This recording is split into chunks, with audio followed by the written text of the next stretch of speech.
Over Opinionated.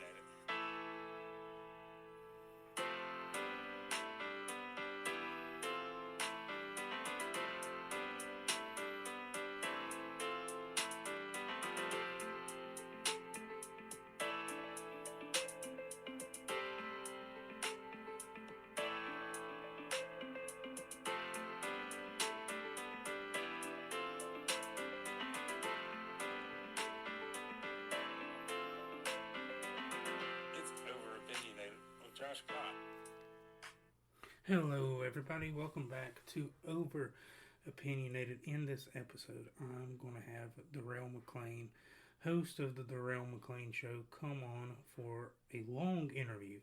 This is the longest episode ever of Over Opinionated. It is over 2 hours long. Do not get intimidated.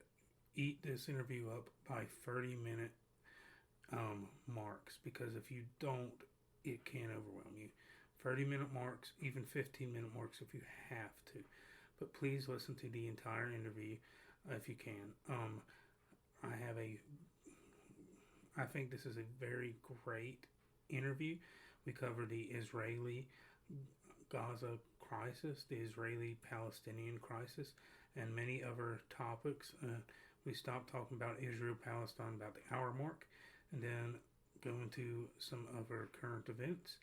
I am going to get a Speaker of the House episode up with Speaker Mike Johnson being elected to the Speaker of the House, and the Christian bigotry that has been done by the media and many on the left, and that would be bigotry toward Christianity. And I will get a new episode up to you hopefully by Wednesday.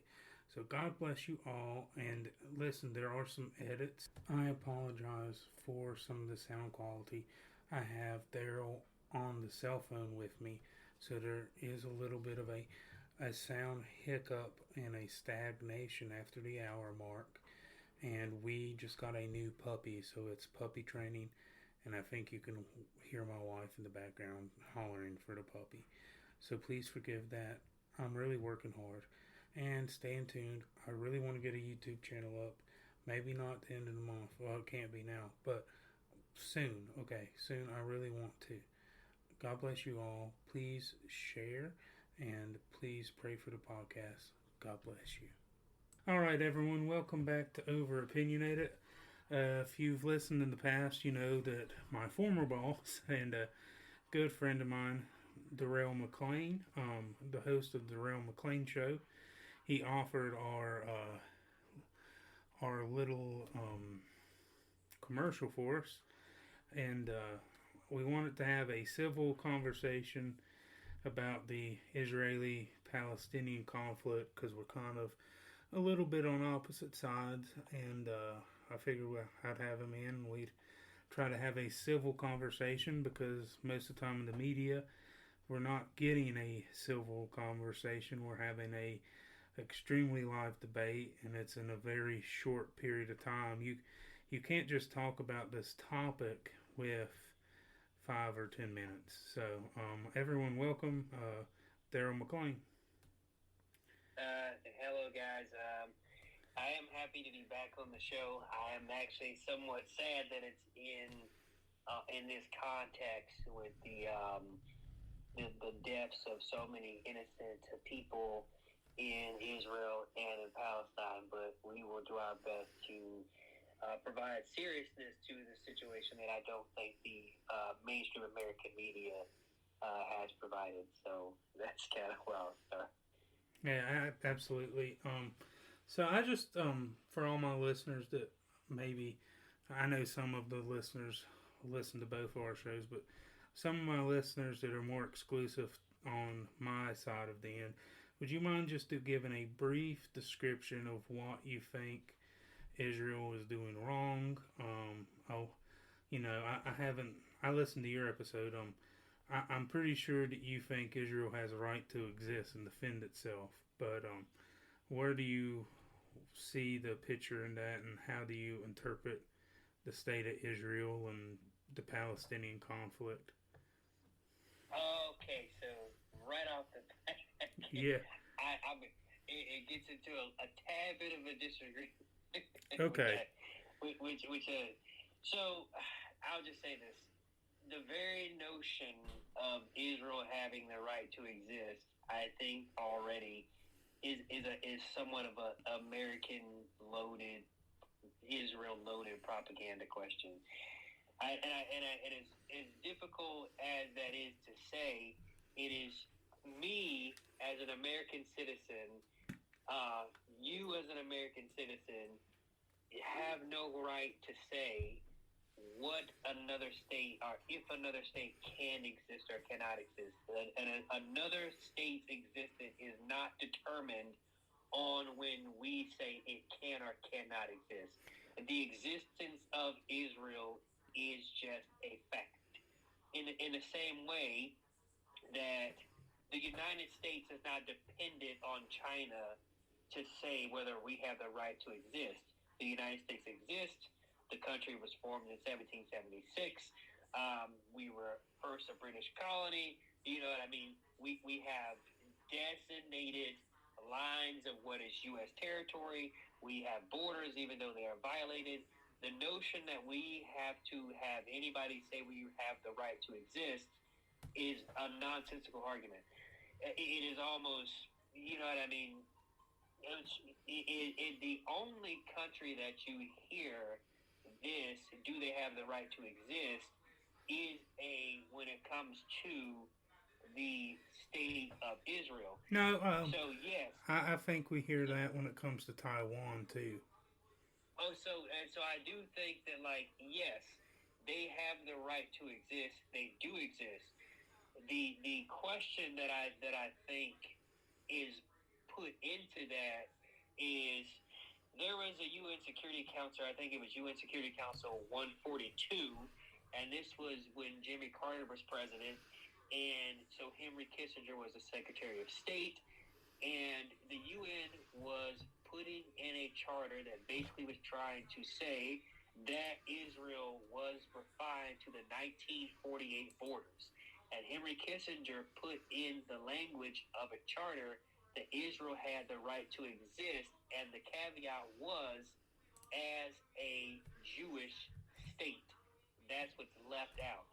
And so he was doing that because he knew, or he assumed, that the PLO would see exactly what was happening. If the PLO, which was the Palestinian Liberation Organization, said that Israel had the right to exist as a Jewish state, then they would say that Israel had the right to the land.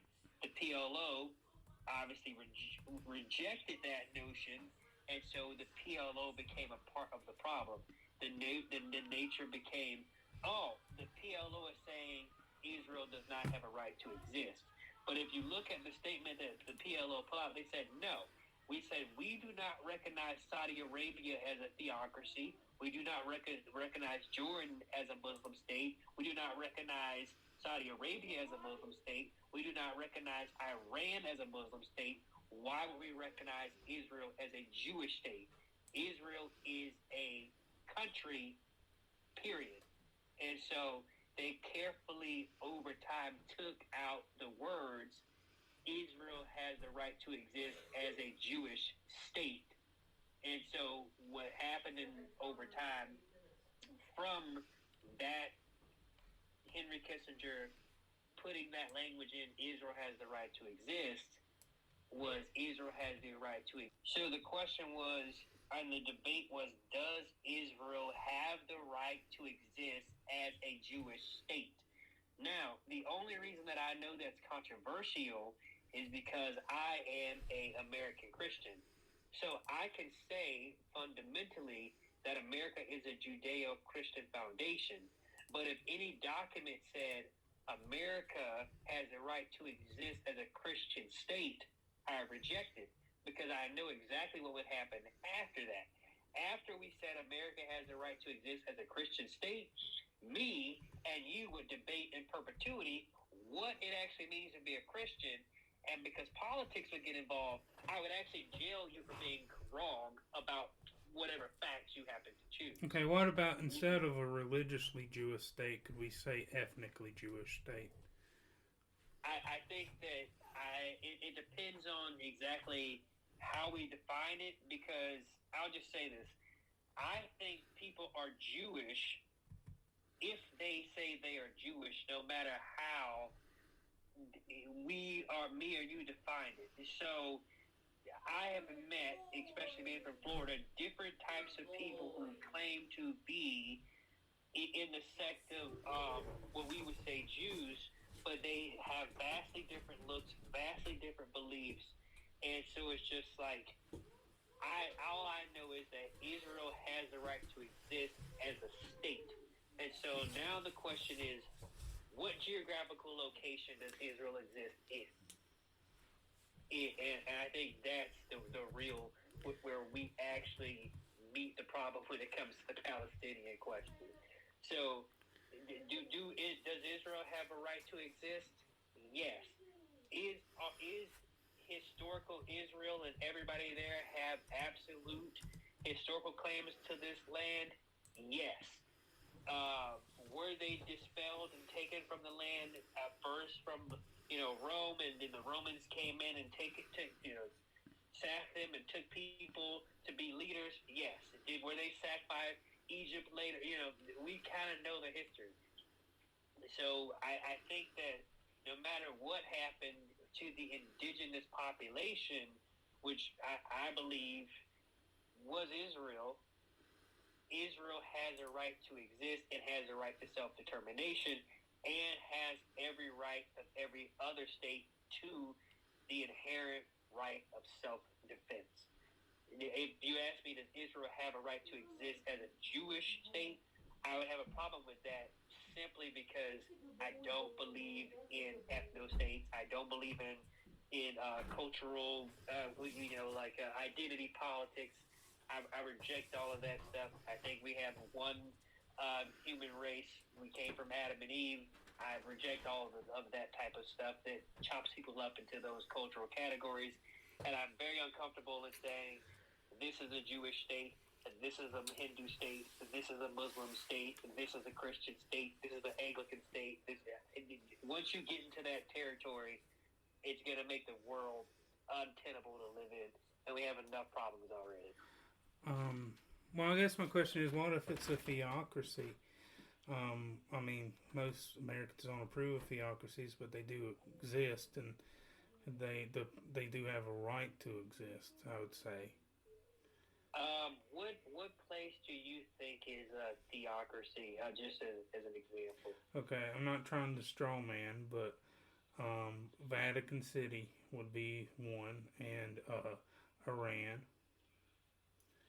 Okay, yeah. Okay, so I could see that, and I know Vatican City's different, but they are a recognized UN country. I'm not trying to straw man. I know it is different. Look, hey, if Israel wanted to run itself like Vatican City, I'd be right there with you, because at least that's a very peaceful place that everybody can travel. Sure. And even though they had problems in the past, very peaceful place to go now. The Pope's a heretic. Jesus Christ is the head of the church, not the Pope. That being said, but I would have no problem with the Vatican City style. I would have a problem with Iran style. Right. Well, I'm not advocating for it, but Iran is a country, and they are a theocracy.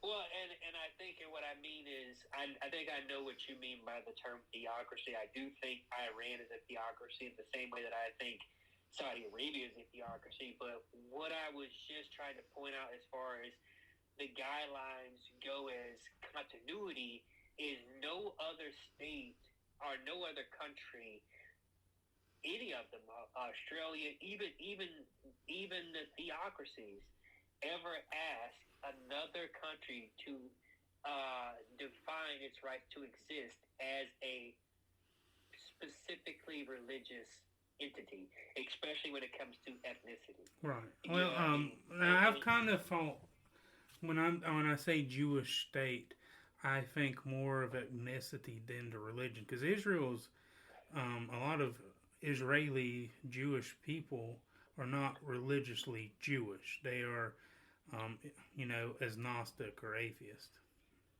Yeah, I get you.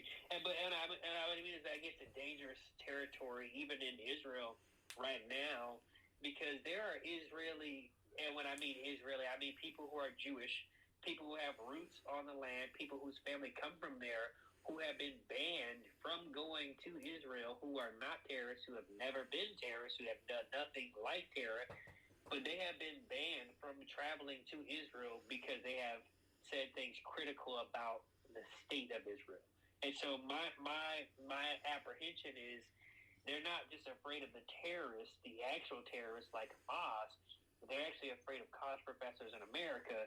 And so it leads me to say this is going to go, or could go, in a very, very dangerous direction. Okay. Well, so just to clarify, Israel has a right to exist. And if I'm saying this wrong, I don't want to put words in your mouth. But what you're saying is Israel does have a right to exist and defend itself, but Israel doesn't have a right to exist necessarily as a Jewish nation. Correct, and that is just me saying that with a whole lot of bias, and that's me pushing my bias back, because when I think of Israel, the first thing I think of is Israel, my elect. So that's a whole. I understand. Well, I always separate spiritual Israel and the nation of Israel. When I say Israel, and we're talking about the Israeli-Palestinian conflict, I am talking about the nation state, not spirit, because I think we're probably on the same page about spiritual Israel. And it's very difficult, because even in a recent speech, Benjamin Netanyahu, the prime minister, just said, "I am trying to fulfill the prophecy of Isaiah," and it even touched my heart, because it's just something that I grew up praying for. So I think that, but I had to step back and say, wait a minute.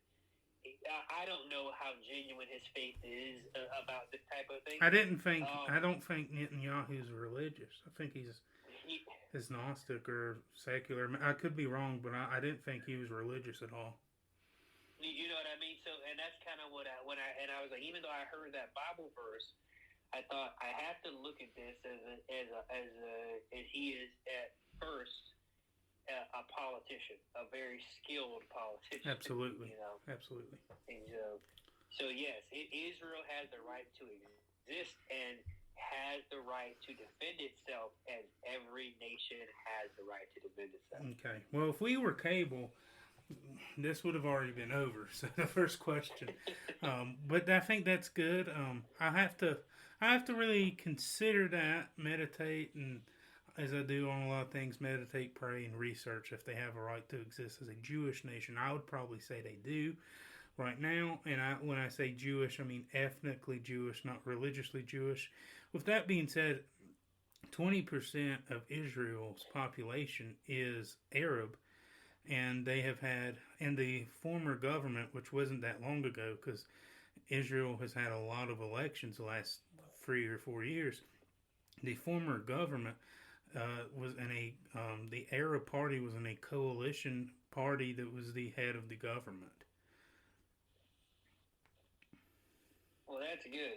Israel is claimed, or makes the claim to be the only democracy in the Middle East. And if you think about the historical fact that Israel had been sacked and the people had, been displaced so many times, it would make sense that not only that the population in Israel has a massive Arab population, but when you get to the DNA, you would see a lot of Israelis and Arabic people. And I just want to clarify a few things.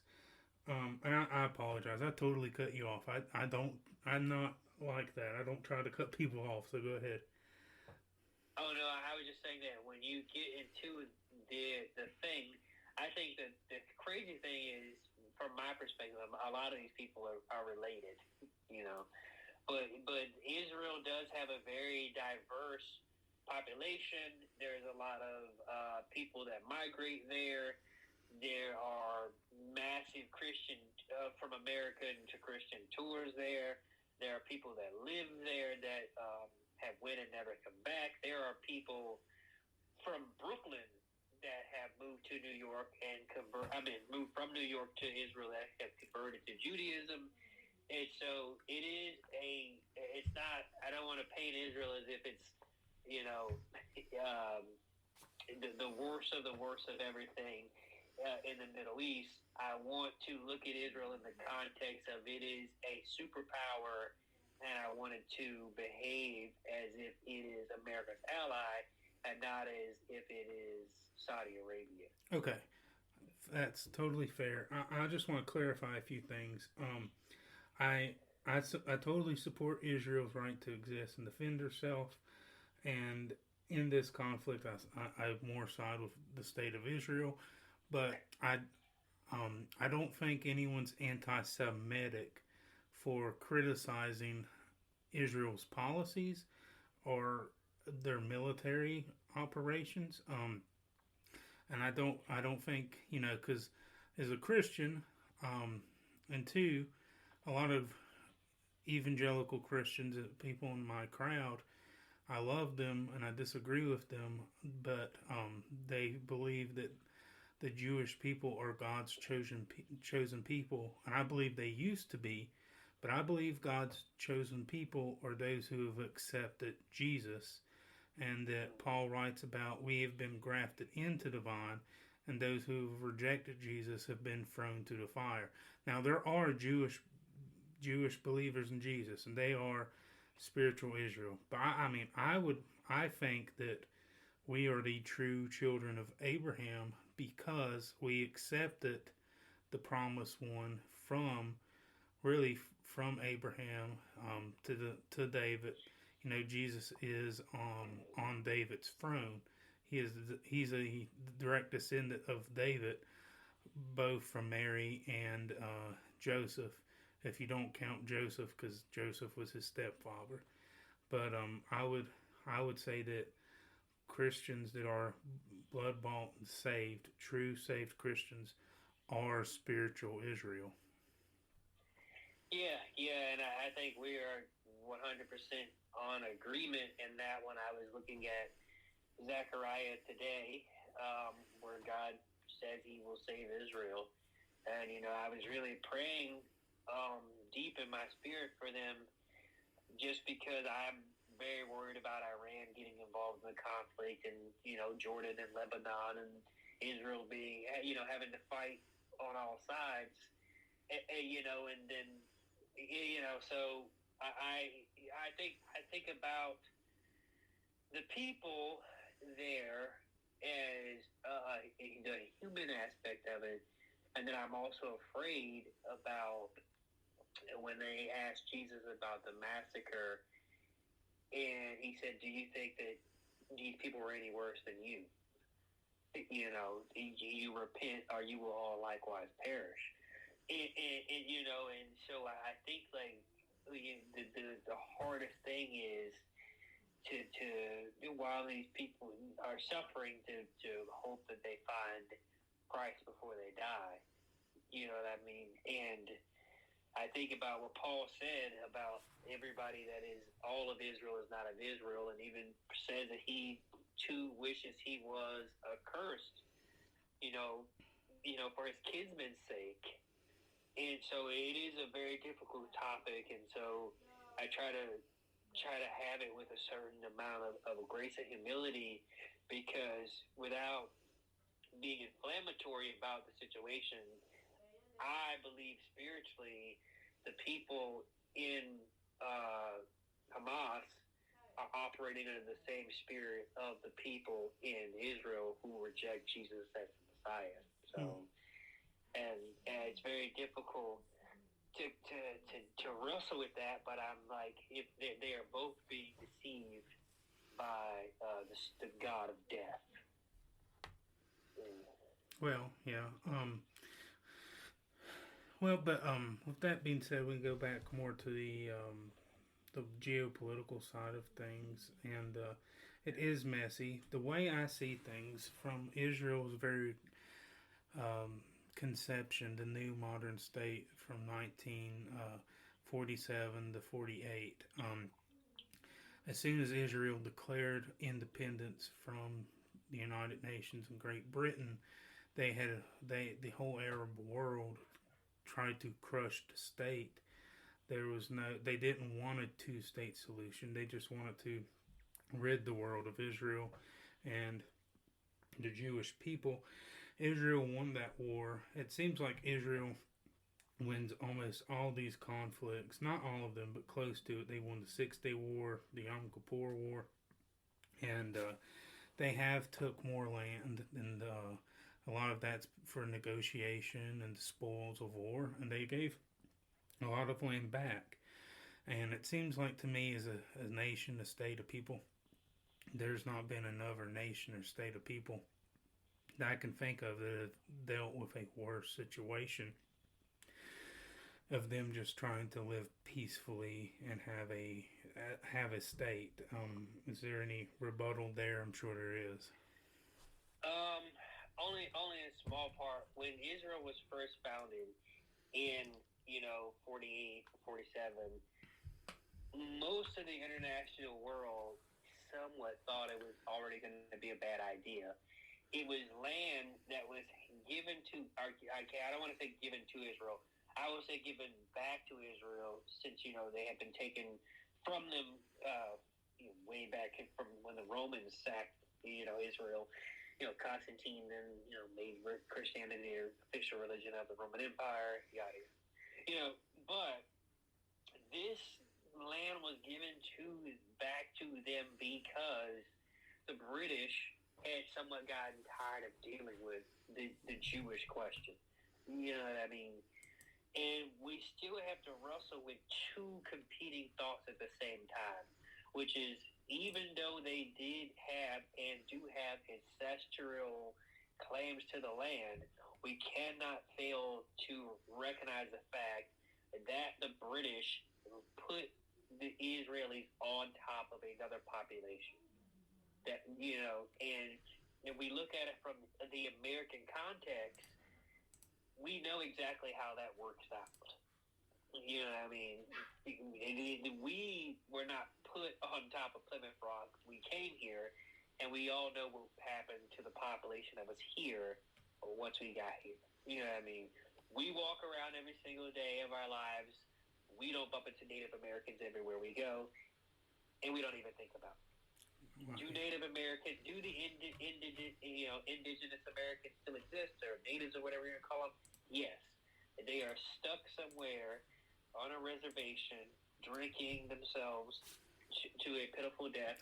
Yeah, I know you didn't listen the last few days, but me and my wife went to a small trip last week to Cherokee, North Carolina, which is a reservation with a lot of Native Americans, and I seen some of that, and a lot of the whole town's lifeblood is the casino, which is it's a double-edged sword.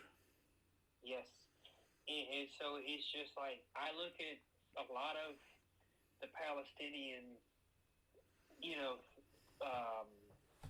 situation, and I say we have somewhat seen this before in the context of America, but it's different in the sense of we, in theory, had a place for the natives to go, and the job that they did somewhat appeared, which is gambling.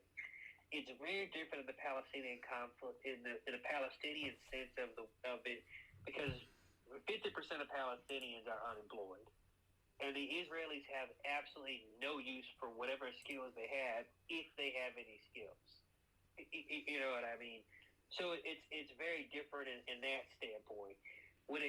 So the British somewhat handed the world a mess. No country wanted to pick this up. Well, what happened? Well, I'm not trying to interrupt you, but it's I'll let you get back to it. I went over this in my last Israel's at War episode. Britain took over the region at the fall of the Ottoman Empire, and they promised the Arabs a continuous Arab state, but they also, with the Balfour Declaration and the rise of Zionism, promised the Jewish people a state in Israel, and you can't have a continuous Arab state and the state of Israel. It doesn't work. Well, the thing is, it all depends on which leaders you are listening to at the time. So you can have something called, and this is like us magic, waving our magic. We're Christians, everybody's going to be peaceful wand. you know, you could have a country called Greater Israel Palestine. You know what I mean? And you have two. You have. I think the two-state solution was going to fail. Period. Even that was like the pie in the sky idea, and even that pie in the sky idea, I think, was going to fail because I think if you look at it from America context, we've tried separate but equal, and that does not happen. The population that is normally at the top, especially if they despise the population at the bottom, never gives them equal access to their same stuff. It just does not work that way. What you would have to have is one state where everybody has their rights to the same education, the same access to the same water, the same land, the same air, the same sea. Everybody serves. Everybody says the pledge. Your religion is your own business. We all own the land. We live next to each other. Our children play with each other. And that's how we fix this problem. This self-segregation of these populations was never going to work unless you did the model where you just build a wall so massive where it's like, all right, well, we can't get along. We will never, ever have any contact with each other. But I don't think a one-state solution will work. There's about 10 million Jewish people in the state of Israel, and there's a lot of more Arabs around, and then you have 20% of Israel's population now is Arab, and then you have Arabs, a lot more Arabs in the West Bank, and if we make a one solution, we're gonna get a lot more Arabs from Israel and from Jordan and Lebanon coming in. So I mean, it would turn into a majority Arab country. And I would be very worried about the Jewish people in that scenario. Well, the whole thing is in the essence of how things work as they mix, it would eventually be a lot of mixing and matching of the population. Because when you think about Israel as a nation, but when you think about Jews as a people, which is fascinating and sad, is Jewish people are a very small part of the population, very, very tiny part of the population around the world. So it really, honestly, doesn't matter what nation you put Jewish people in, they're going to be the minority. It doesn't matter where you plant them. You know what I mean? So there's no way to get out of the Jewish people being a minority problem. But then you give them a state, and that's the only solution is they have to have a state. Well, my thing is, like, this is where I would say this is how we get into the problem that we get in now, which is like, and we see how this doesn't work in the American context. Something, and I already know when I say this is going to sound bad, but this is affirmative action for Israel. Something that we all know bad happened. Nobody that is alive now did it, so you guys get this shiny thing. And guess what? Everybody around you not only suffers because you get this thing, everybody resents you because you get this thing. Mm-hmm. It just does not work. We have seen in America it doesn't work. You have affirmative action in colleges, and so people who are benefited from that, who actually worked hard to do it, they are looked at as affirmative action college students or affirmative action hires. You know what I mean? It doesn't work. It's not. It doesn't mean that the policy is inherently evil, but what it means is the road to hell is paved with good intentions. You literally surrounded Israel by people who are their theological enemies, and eventually became their geographical enemies. And then you armed Israel to the teeth because Israel gets 5% of the U.S. budget. I think that's like $50 or $500 billion. And so they can decimate everybody around them. And anybody that's ever lost a fight before, that doesn't leave a good taste in your mouth. So it's almost like we somewhat knew how this was going to work. You have two choices. You have integration or you have annihilation. And it seems like when it came to the 1970 Oslo Accords and all that stuff, Israel had a choice. They could have chosen security or expansion, and Israel chose expansion. And the entire region responded. And it didn't mean that Israel was wrong, because they had all the way from 1948 and then, they had the fight with Jordan and Lebanon and everything to have that, that history. But it's just like, as Mad Dog Mattis says, you always have to remember in these conflicts, your enemy gets to vote. So the Arab world is looking at this and they're saying, why you just won't help us? And so in order for them to have their legitimacy, Egypt has to do something. Jordan has to do something. Hezbollah has to do something.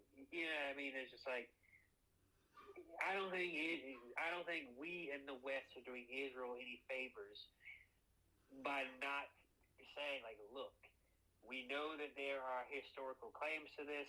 We know this is messy, but if you do not plan to ethically cleanse this 2 billion people, you are not going to be at peace. There is never going to be real peace. There will always be enemies at your feet. Yeah, but there won't be real peace if I see if there's just one state carved into modern day Israel. We call it Israel or we call it Israel Palestine. It would probably have to be called Israel Palestine.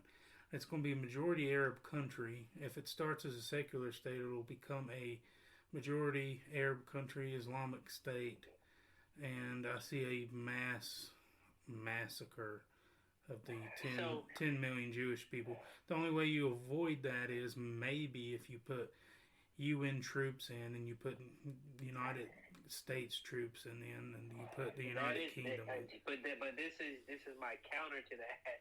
And I will say this is not easy, but this is just not me saying it. I listened to Jocko Willink, the former Navy SEAL commander, this week, who said the same thing that I'm saying right now. The only way you do this is instead of having these IDF, so Israeli Defense Forces, in all these places, you do what we don't want to do. You have to do the nation building. You have to do the meet and greets. You have to get these soldiers out. You have to build a stabilizing government. You have to build a police force. You have to talk to these people. You can't just bomb. You have to build a stable government for people who don't even know what government is, because you have to have a counter voice for Hamas. That is the only way this happens. You have the choice of either subjugation or integration, and subjugation is not going to work. There is no oppressed people, or even people who are marginally oppressed or see themselves as oppressed, that don't continually rebel. And so if you constantly do the Israel in control of Arabs, it will always be a minority group in control of a majority population, and the majority population will always inherently reject them. So what you have to do is, and like I say, it's all pie in the sky because it is remarkably difficult, but you have to integrate everybody and say, look, we are all the same. This is one nation. It belongs to everybody. What you can't do is, so there, and it's even like, especially like after 2015 or so, something like that, when Israel gave back a lot of this land. It's like, oh yeah, you got the land now, and the Palestinians were still not happy about it. And when you looked at the math and engineering, you saw why they weren't happy about it, because Israel still controls the water. And when you talk to the Israeli architects, they said, we have to control the water, because if we don't control the water, then Hamas is going to use it to power bombs.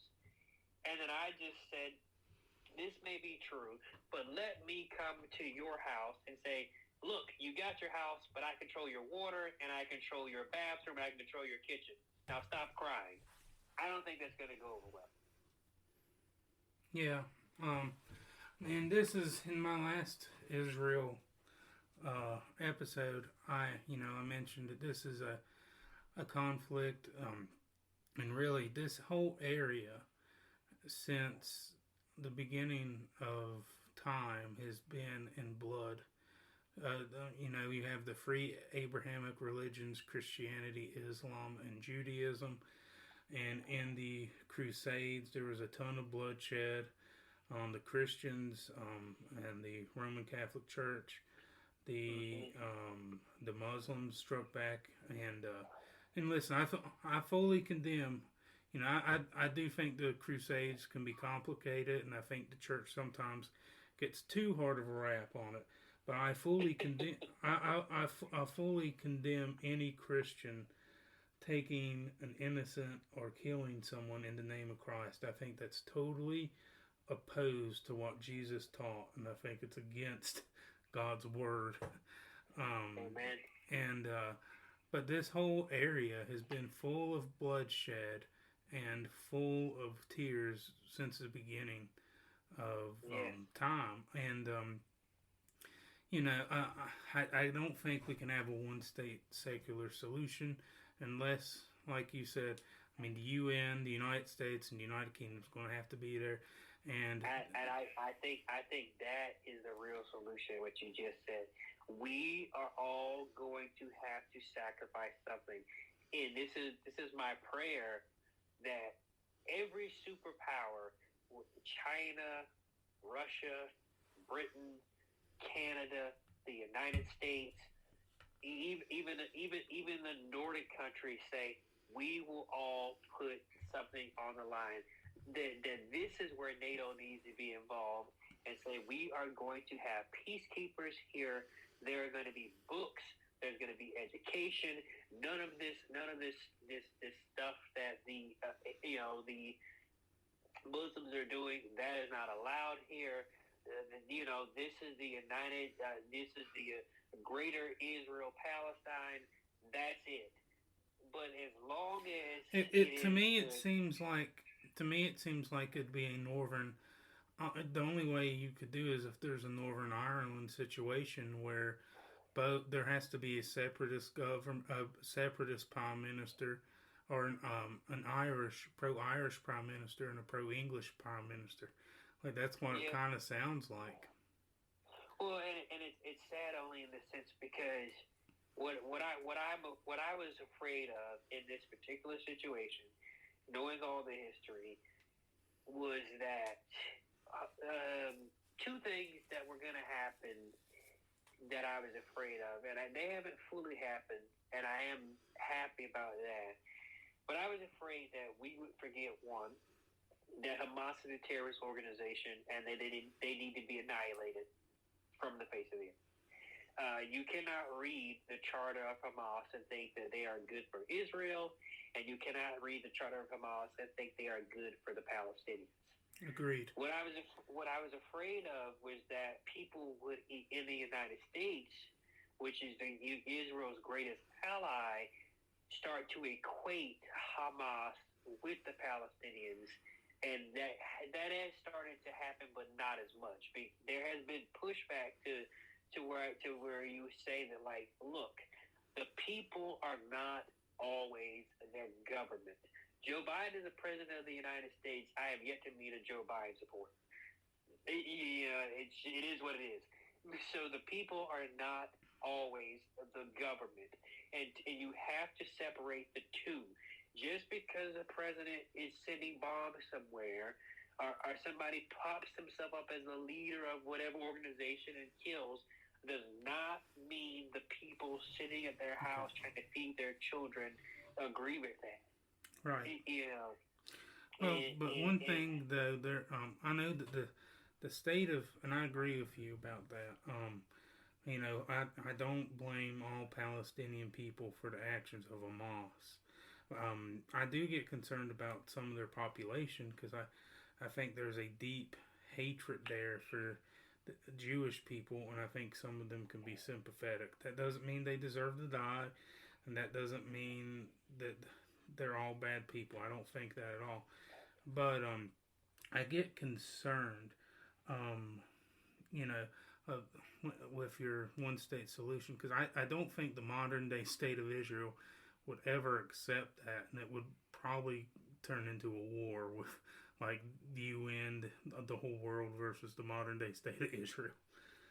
Well, and the whole thing is, at the same time, I will say that Israel is not as one voice as we see in the West. There has been several different prime ministers in the history of Israel who have taken several different tacks. Even, the big controversy now is the Likud party helped to create Hamas in the U.S. funded. There's that famous clip now that's going around where Ron Paul is on the floor of the Congress announcing that we're sending all this money to this group of Hamas. And you're like, what? And it's well, that's when I was in high school that Ron Paul is on the floor of the House denouncing this group Hamas is being funded and we're going to send them this money. And that was because we were trying to combat what we saw was an awful organization at the time, the PLO. And this is what happens every time the U.S. tries to do this little game we play where we think we can prop up leaders in other countries. It happened in Iran when we overthrew the Shah. You know what I mean? And look what we got now. So I don't want to. I think that we have to say terrorism is always the fault of the terrorists. But at the same time, if you're putting a bunch of money in the terrorist pockets, you got some blood on your hands as well. And so, I agree. And I think that we have to do the same thing when it comes to the state of Israel. You can disagree with Israel's settlements, occupations, expansion, whatever, and not think that any of those people that are being killed in Israel have done anything wrong. There is not one person in Israel that deserved to die. They did not write one policy. They have went to no policy meetings. They have taken no land. They have built no settlements. They have bulldozed no homes. Right. That would be like a Native American, like a terrorist organization that theoretically started to kill other Americans because of the past. Yeah, and so I was very disgusted with that Black Lives Matter. I want to say Chicago painting of those people going in there with those paragliders. What a classless bunch of turds. No, I'm really glad you said that, and I was too.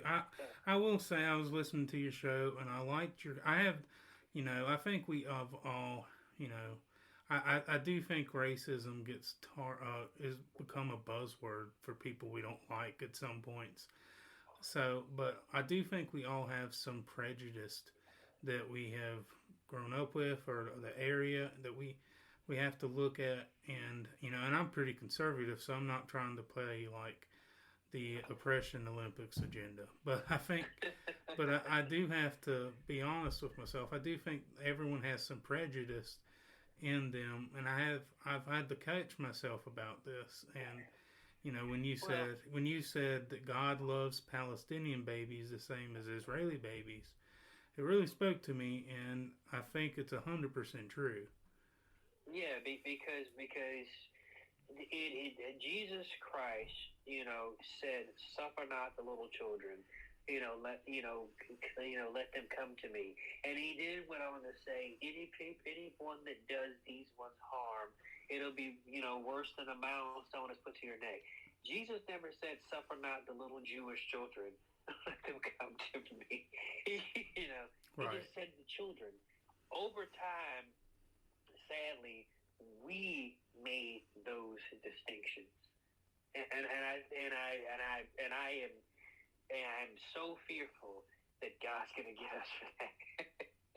So I try my best to not engage in that type of foolishness. Yeah. It's like you don't look at a child and say, look at that Palestinian, the little terrorist baby. Look at that Israeli IDF soldier. Well, I like what you said in one of your episodes.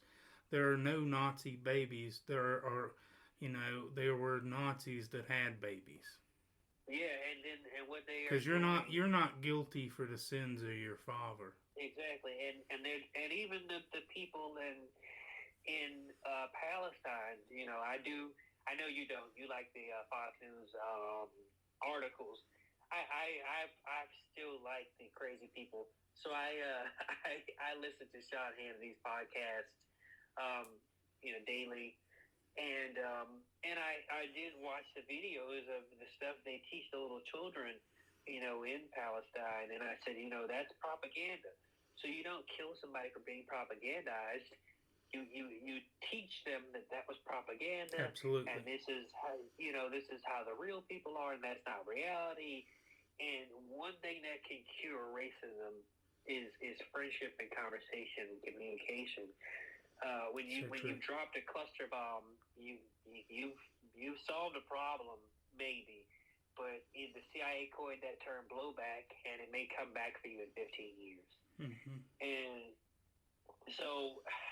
I was also just like, I don't want to, because we are powerless in this situation to stop the war, if there's going to be one, I don't want to watch Americans pick another reason to hate each other. Yeah. When it's just, we're not going to solve this conflict.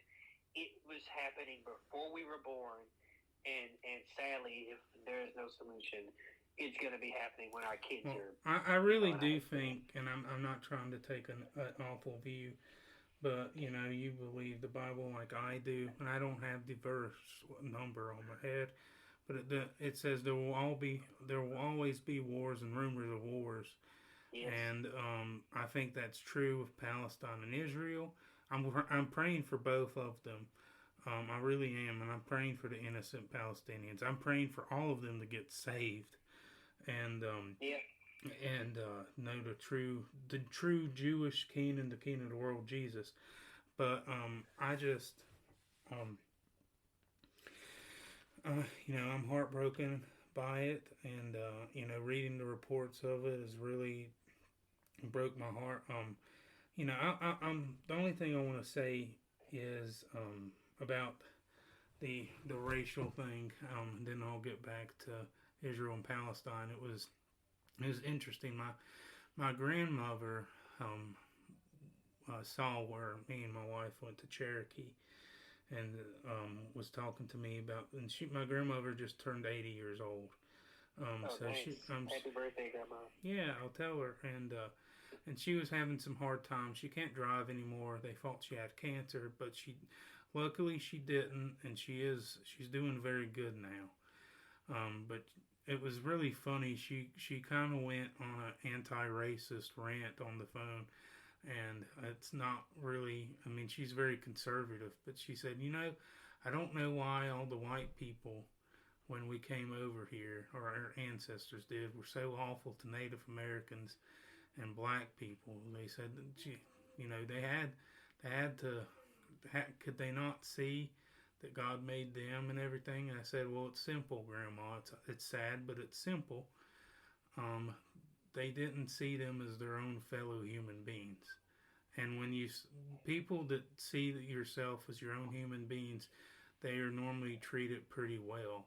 And then when you alienate a group and say, well, they're not really human, they're black, or they're not really human, they're Native American or anything, then that's when the atrocities happen. Correct. That does. Okay. I'm air hugging your grandma right now. Because like, I think that is so true that I want to say it was Aldous Huxley, or it may be, that said the whole point of propaganda in war is to convince you that the other person is not human. Yeah. Sure. And I thought about that when it came to this conflict, because I got to be honest. For me, it was difficult because almost everybody I admire, they are Jewish people, and I don't know if that's just like purely accidental, or because they're heavily focused in academia.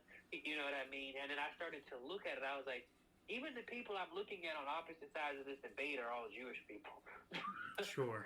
And I was just like, and I can't be like, the Jews are just wrong, because I'm like, oh. Well, but we do. It's weird because we do that.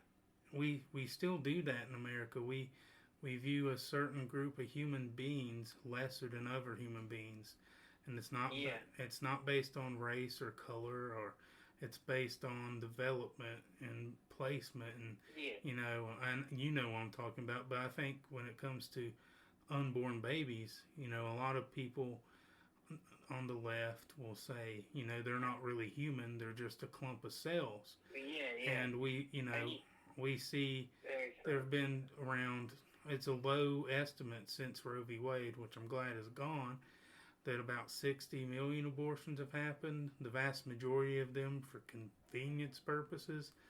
So, that's a lot more than the Holocaust, and we just say, well, it's not the same, and I know it's not exactly the same. Well, it's the same. It's the same to us who see life as valuable and see death as death, and it. So to me, I think it's morally the same. I just think it's worse. I think it's.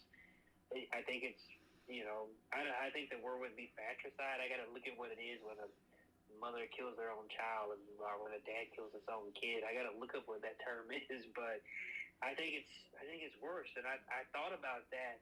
I didn't want to make that connection. That's why I stay off Twitter and stuff like that. I post the show and I leave, because I was going to make that connection when I was going to say, yeah, you guys keep talking about, dead babies, but you murder your own children all the time. Oh, that's so true. True. But I just thought, this is going to stir up. Well, and that's one of the biggest things I think God's put on my heart is unborn babies. So I am a stickler about it, and I don't care if I make people mad or lose friendships about it. I'm not going to be mean or hateful or rude to people, but I'm going to advocate for the unborn. And there's always been atrocities in human life from the beginning of time, and there always will be. But I think we have progressed because God and Christ has put good men and women in the world to try to make things stop. The Christians had a hand ending the gladiatorial games. The Christians, I know that the Civil War, and one day I'm going to have to do a podcast about what exactly I believe about the Civil War, because it's a lot of people just think I'm an evil racist, but it's not. It's so not true. It's going to be interesting. It's so not true. You taught me a lot when I met you, just about it's people take a lot of more pro-Confederate people overcompensate and say that the war had nothing to do about slavery, which is very untrue. And then the public school system will present the great picture that the North was fighting to end slavery out of the kindness of their own heart, and the South didn't care about anything else. And there's a line in the middle there that needs to be taught. Like, it's not a black or white issue, it's a gray issue. Yeah, I think if we can be honest about every situation, it's the concept of, we see now that every reason a war is started is not just one thing. There are different people with different agendas all across that wheel, and it's just being able to honestly and openly talk about, the what. The reason why Jefferson Davis did something is vastly different than the reason why,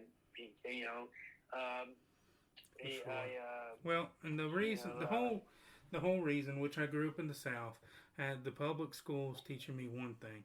I had, you grew up in Southwest. it's true. I grew up in Southwest Virginia, on the border of West Virginia, and there's a lot of older people that are very pro-Confederate. The younger people are very anti-Confederate, and the school system is too. And there is a conflict that hits each other. But the school systems definitely were teaching that version of history, very pro-Union, anti-Confederate, that I thought could be unfair at times. And then, a lot of pro-Confederate people would go too far. And the whole reason I was more traditional. I listened to, I questioned everything, and I didn't want to just believe something because a teacher told me, and I was rebellious against it. So I became a little Confederate, and I wish I would have not have embraced it as much. It was never about racism, though. It was not, I hate black people, because I didn't, especially after I got saved. It was, wow, Jesus is telling me to love everybody, and that includes black people too. And the guy that carried Jesus' cross was black, so I better be good to black people as good as I am to white people, and any people. But the whole reason my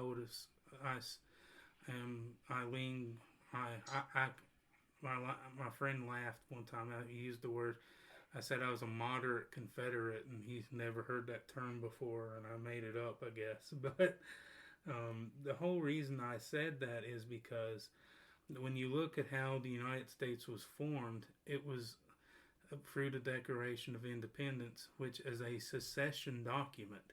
So everyone that hates secession and breaking away from a country, they condemn that. They all go on the 4th of July and celebrate us breaking away from Great Britain. And I know the reasons are different, but in the Constitution, in the 10th Amendment, it said all powers not granted to the federal government are given back to the states and the people. And it was debated even then. I take the position that the states had the right to leave the Union.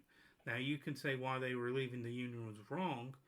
I think it's wrong to just narrow down the Civil War to the South wanted to keep slaves. I think the Civil War is an economic war. You have the industrial North being more caught up with the Industrial Revolution that started in Great Britain in the 1800s, and it was the 1860s, and America was doing that. And then you had the South, even Thomas Jefferson rejected the Industrial Revolution that was coming.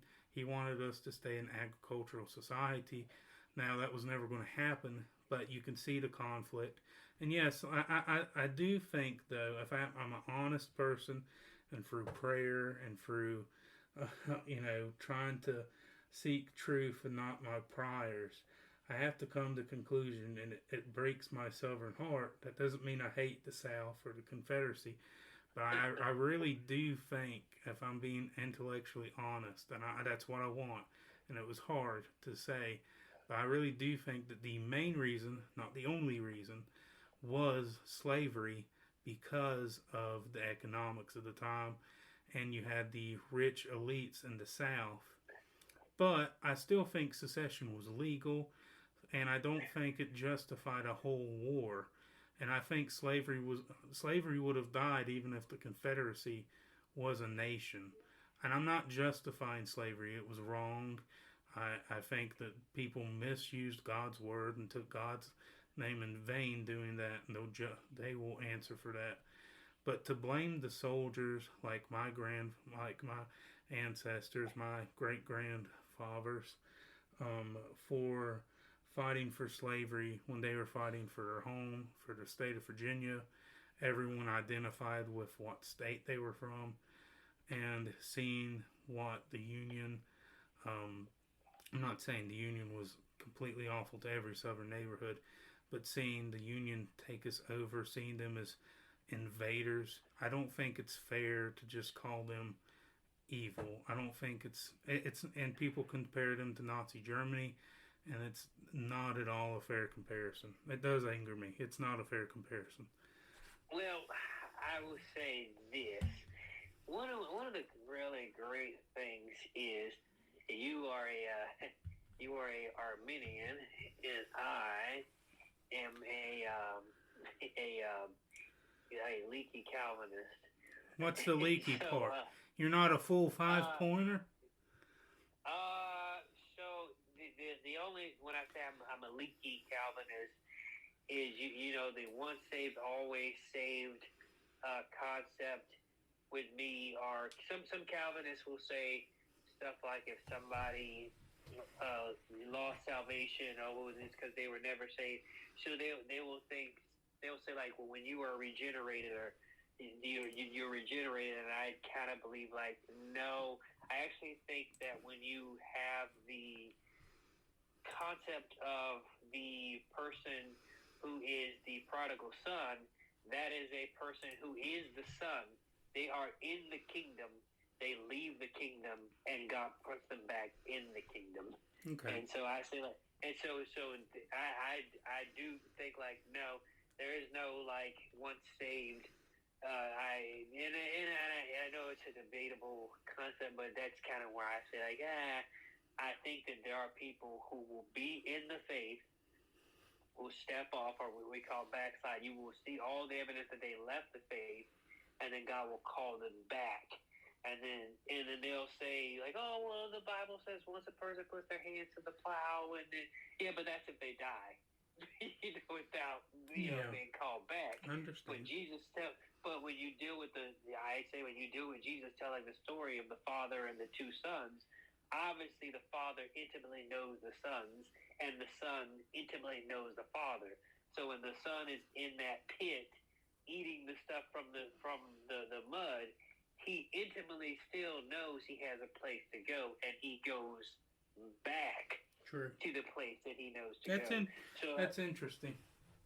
And so I think sometimes in that forefront, Calvinists get a lot of things right, and then it's kind of like, and they take the definite, so this must be this, and I'm like, nope, you just got that point right, and all this stuff is debatable, but and so I think I don't think any of these groups that I have tangled with have met what I call pure 100% theology. I think it's just a beautiful inconsistency, and as long as we are doing our best to get closer and closer and closer to pure theology, I think we're on the right path. And so that's like step one. And step two is most Calvinists are cessationists. The gifts have ceased. I have found no biblical justification for that belief system. Well, man, I appreciate you saying that. Yeah, well, I definitely want to have a theological episode where we talk about Arminian. And I agree with some of the Calvinist points, just not all of them. But I think that there are some things that are difficult, and so what the Calvinists tried to do is like stamp out the difficulties. And then I also think there is some extra biblical reasoning where they try to find out the mysteries of God, and I think like, that's where you get into the danger. Okay. Where it's like, okay, I understand why somebody would reason that way, but I also understand that you are a human. Your reason is flawed, so you may just want to take the text and just say what the text says and keep it moving, so anyway, so that's why I say leaky. But I think that when it comes to the justifications and things like that, for me, it thoroughly explains a lot. They've done a lot of like the work where I say, okay, this is well documented, well thought out, well written. But I especially when it comes to like Presbyterians, I think they really have a sound footing on a lot of things, and then I say, okay, so it's like I agree with this, agree with this, agree with this, agree with this, agree with this. Don't agree with these four things. Not enough to close the church, but nice enough to where I won't say I'm a Presbyterian. And so, but I only said all of that to say, when you read the documents that the Puritan pastors were writing when it came to the foundation of America, it's very eye-opening. Because I think when you look at those sets of sermons, most of the pastors at the time did not even think that America should have been founded. They were vigorously debating that the American Revolution was unbiblical. That we were belonged to the British, and that us rebelling against the British would send us all to hell. They were constantly quoting that government is ordained by God, and Christians are to submit to government. It took years before the pastors, the Puritans, etc., started to change their view about whether the revolution should happen.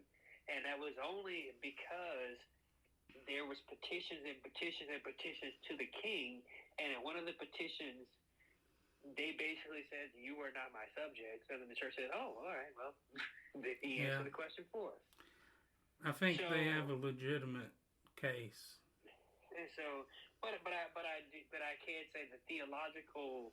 Even though you will have bad theology and people will try to do whatever they can to get to whatever the reason they want, you had some very fastidious people saying, "Wait a minute, I know we're being mistreated. Do we actually have the right to rebel against the government?"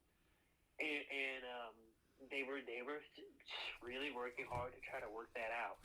When it comes to the secular view of how things happen, that is going to always be a debate, because America is a very interesting country in the sense of most countries, when a population wins a war, they normally exterminate the other population or they expel them. America is interesting because in almost every conflict, even the labor conflicts, which is not really written about, but it's written about in the People's History of the United States by Howard Zinn and stuff like that. Both the winners and the losers just go home, and that creates these narratives that we always have to wrestle with. Because when both the winners and the losers go home, they teach whatever they're going to teach. Yeah. And so you always have this competing narrative of why did we actually do this? Mm-hmm. You're gonna have the I thought people were encroaching on my right to live. You're gonna have this person killed my sister. You're gonna have I actually just wanted to kill some folks. You're gonna have I was fighting for freedom and liberation. You're going to have I actually was told, get this gun, you have no choice, go shoot that guy. You know what I mean? And everybody's story is going to be different. And I think the thing that happens within that is there are people that will cling to narratives because it is so personal to their particular story. Absolutely. Especially the Civil War. And it's not, like I said, the Civil War is not a black and white issue. They can try to paint it as that. Well, it's crazy because I remember, like, the first time that I encountered the fact that there were people who thought that Roots, and that's a movie that, you kind of watch when you're black, but there were people who thought that was a real thing, and they didn't realize that was a fantasy. They think that whole thing was just some fantasy thing somebody wrote, but they thought that those people were real. Those are real historical figures, and they didn't realize that wasn't real until they were adults. Like, imagine all the crazy stuff they were saying in debates for years. So it's just kind of one of those things. But I think it's a conversation that's going to have to be had with the knowledge that it's going to be knowledge that sometimes people are just not going to get. Because some people are going to look at that issue and be like, why should I care? It happens. This is why we got to talk to each other and not demonize each other here. I mean, you're an African American from Florida, and I'm a white guy from Southwest Virginia. I joke with you because when you said you were from the South, I only yelled Southwest because when you look at the map, Florida's at the bottom of the South. So yeah, I always say I'm more Southern than most people. that's fair. And I had my buddy from New York who literally told me one time, "Oh, Florida's just where all the Yankees go to die." You know, I thought it was funny when I was a security guard at Virginia Tech. There was an African American guy, and it was not that cold. It was like about this time right now, and he came in with like a fully fledged coat, like a huge coat, fur coat, and everything. I was like, "You're a little cold, aren't you?" He's like, "I'm from the South." I was like, "Well, I am too." I knew what he meant, but it kind of made me mad. Yeah, it's kind of funny because I'm like that. Everybody knows. Well, Like you know, I've asked people before that say Virginia's not the South. Well, and especially if they're big, you know, Southerners in the Civil War, it's like, well, what state was the top two Confederate generals from? Stonewall Jackson and Robert E. Lee, all Virginia. Okay. Where was the capital for most of the Confederacy's life? Oh, Richmond. Okay. So I mean, what state had the most battles? Virginia's number 1 and Tennessee's number 2. Yeah, And that's true. Well, I definitely think that I think Virginia is a part of the South, but I did one time hear it called part of the Midwest from somebody from Ohio. And weird, man. I've never heard that. Yeah, and I was like, "What?" They say, "Yeah, that's like a Midwest place," and they were talking about the weather and how it's you know, how it's cold here, and then it's hot, and then next thing you know, it's snowing. Westford. I said they were talking more about the weather, but I said, no, I don't think we're considered the Midwest. No. Now, I do. I've heard a lot of people call us the Mid Atlantic, and I do think we are part of the Mid Atlantic. You disagree? I've just never heard the Mid-Atlantic thing. Okay, so the Mid-Atlantic would be Virginia, Maryland, Washington, D.C., New Jersey, Pennsylvania, if you count it. Yeah, this is something I have to study, because when I think of Virginia, I definitely don't think of New Jersey. Well, no, I mean, I don't either, but it's just, they're going up and down the East Coast, and we're kind of in the middle. I see. I do think we're in the middle. I will say. Well, Virginia's different. Northern Virginia is definitely not a southern place. Richmond, Virginia is definitely not a southern place. Southwest Virginia is definitely a southern place. South Side Virginia is too. Yeah, I don't know. I don't know what to make of Richmond. I lived there for a little while. I never went out. I never did anything. It just seemed, I don't know. Yeah. I don't know what to make of it. Southwest Virginia, it's one of those places where I just wish I never left. Well, you can come back, man. You can come back. But I got is there any other a thing that you have been paying attention to and or wanted to ask me or pick my brain about? Anything you heard on before we move on from Israel, and I do kind of want to wrap it up before an hour, but before we before we move on from Israel, I was talking. I'm not going to try to limit you to a short time. If we go over the hour, we do. But the way I see this is, it's 1,400 or 1,300 innocent Israelis have died. Israel has a right to defend herself, but a lot of people, even a close friend of mine, are criticizing very closely how they are defending themselves. Do you think they've went overboard, and how would you have handled this differently? Honestly, I don't. I think that me as somebody who is not a military strategist and who is not the head of a country, I don't think it's appropriate for me to say what a leader should do to defend his people. I do know for a fact, and this is just a sad part of the reality, is Palestine itself is a extremely dense population.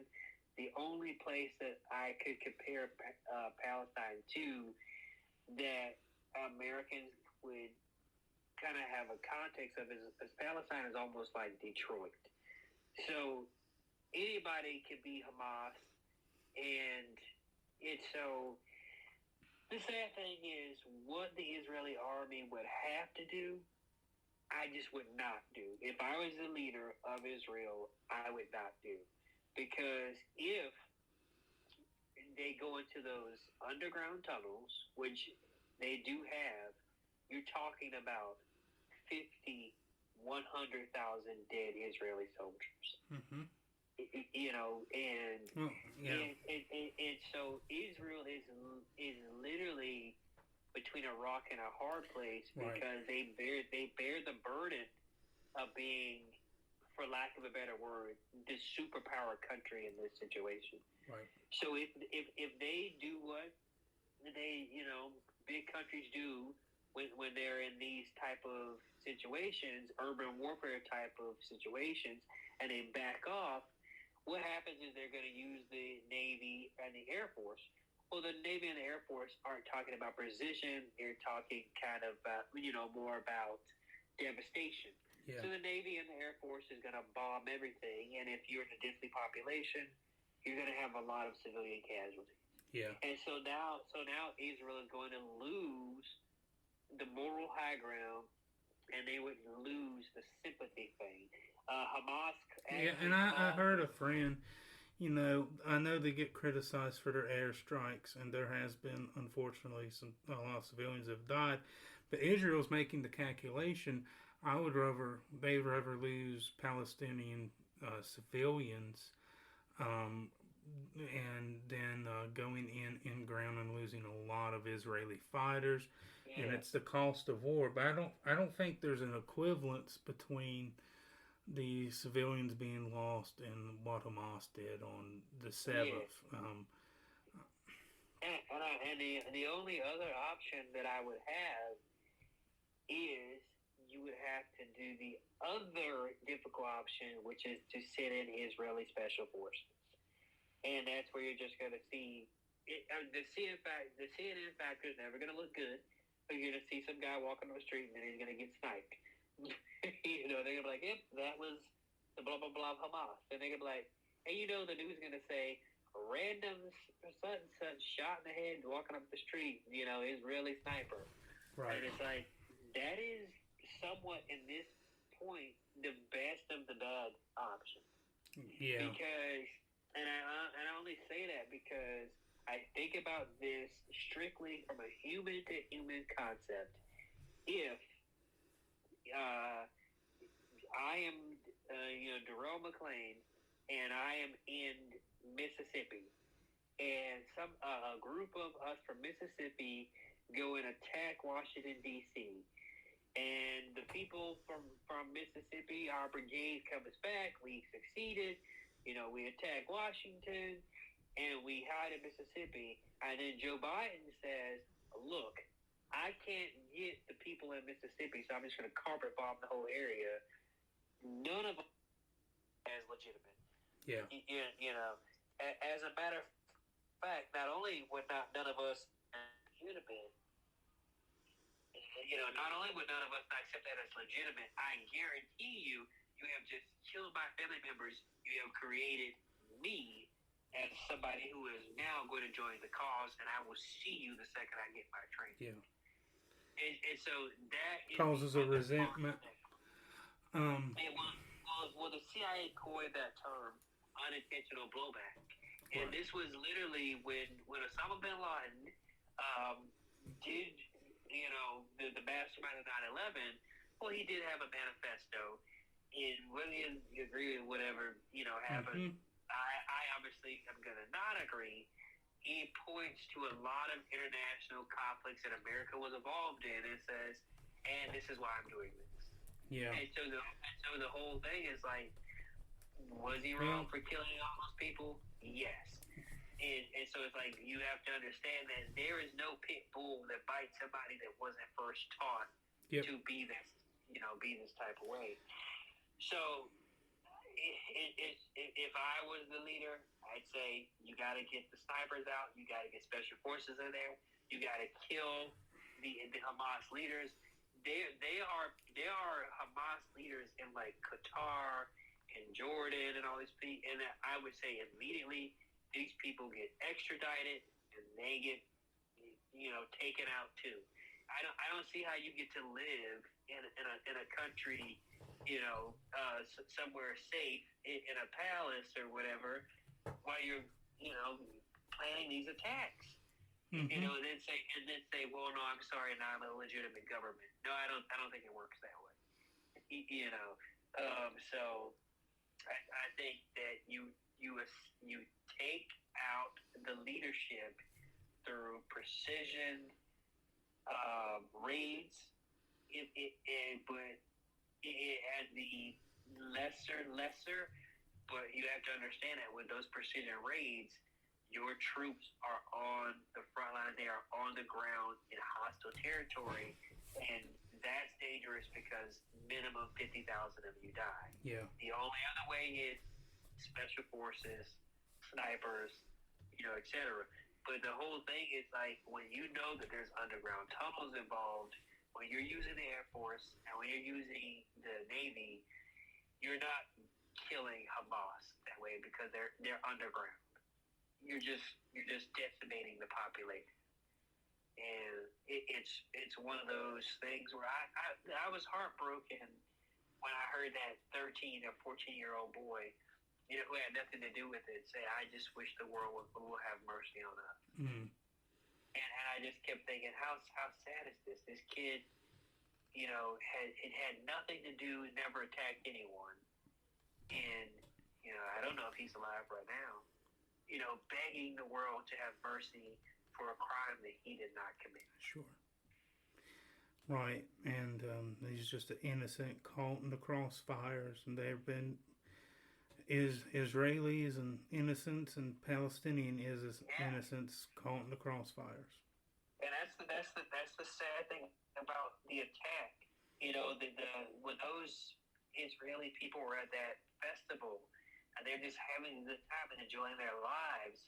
They were 3 miles away from what has been described as a open air prison, and the festival was supposed to be a celebration of peace and unlimited security and joy, or something like that. It's just like, think about the cognitive dissonance that you can have to think like, oh, in the Middle East we have peace and unlimited joy, and it was like, no, everybody just did not want this situation to exist, and there was bubbling in the background, and it's like we have to, no matter what, we have to figure out what to do. And we used to say with the Israeli question, we have to figure out what to do with the Israel and Palestinian question, and even if Israel is secured, you still have to figure out what do you do with a population that has 50% unemployment. Well, that's big because it's just total poverty. But regardless of we have some disagreements and some agreements. We both sit down and we haven't yelled at each other. We've had a reasonable, rational discussion about a horrible conflict. We walked. Give the Palestinians Detroit. Well, that might work.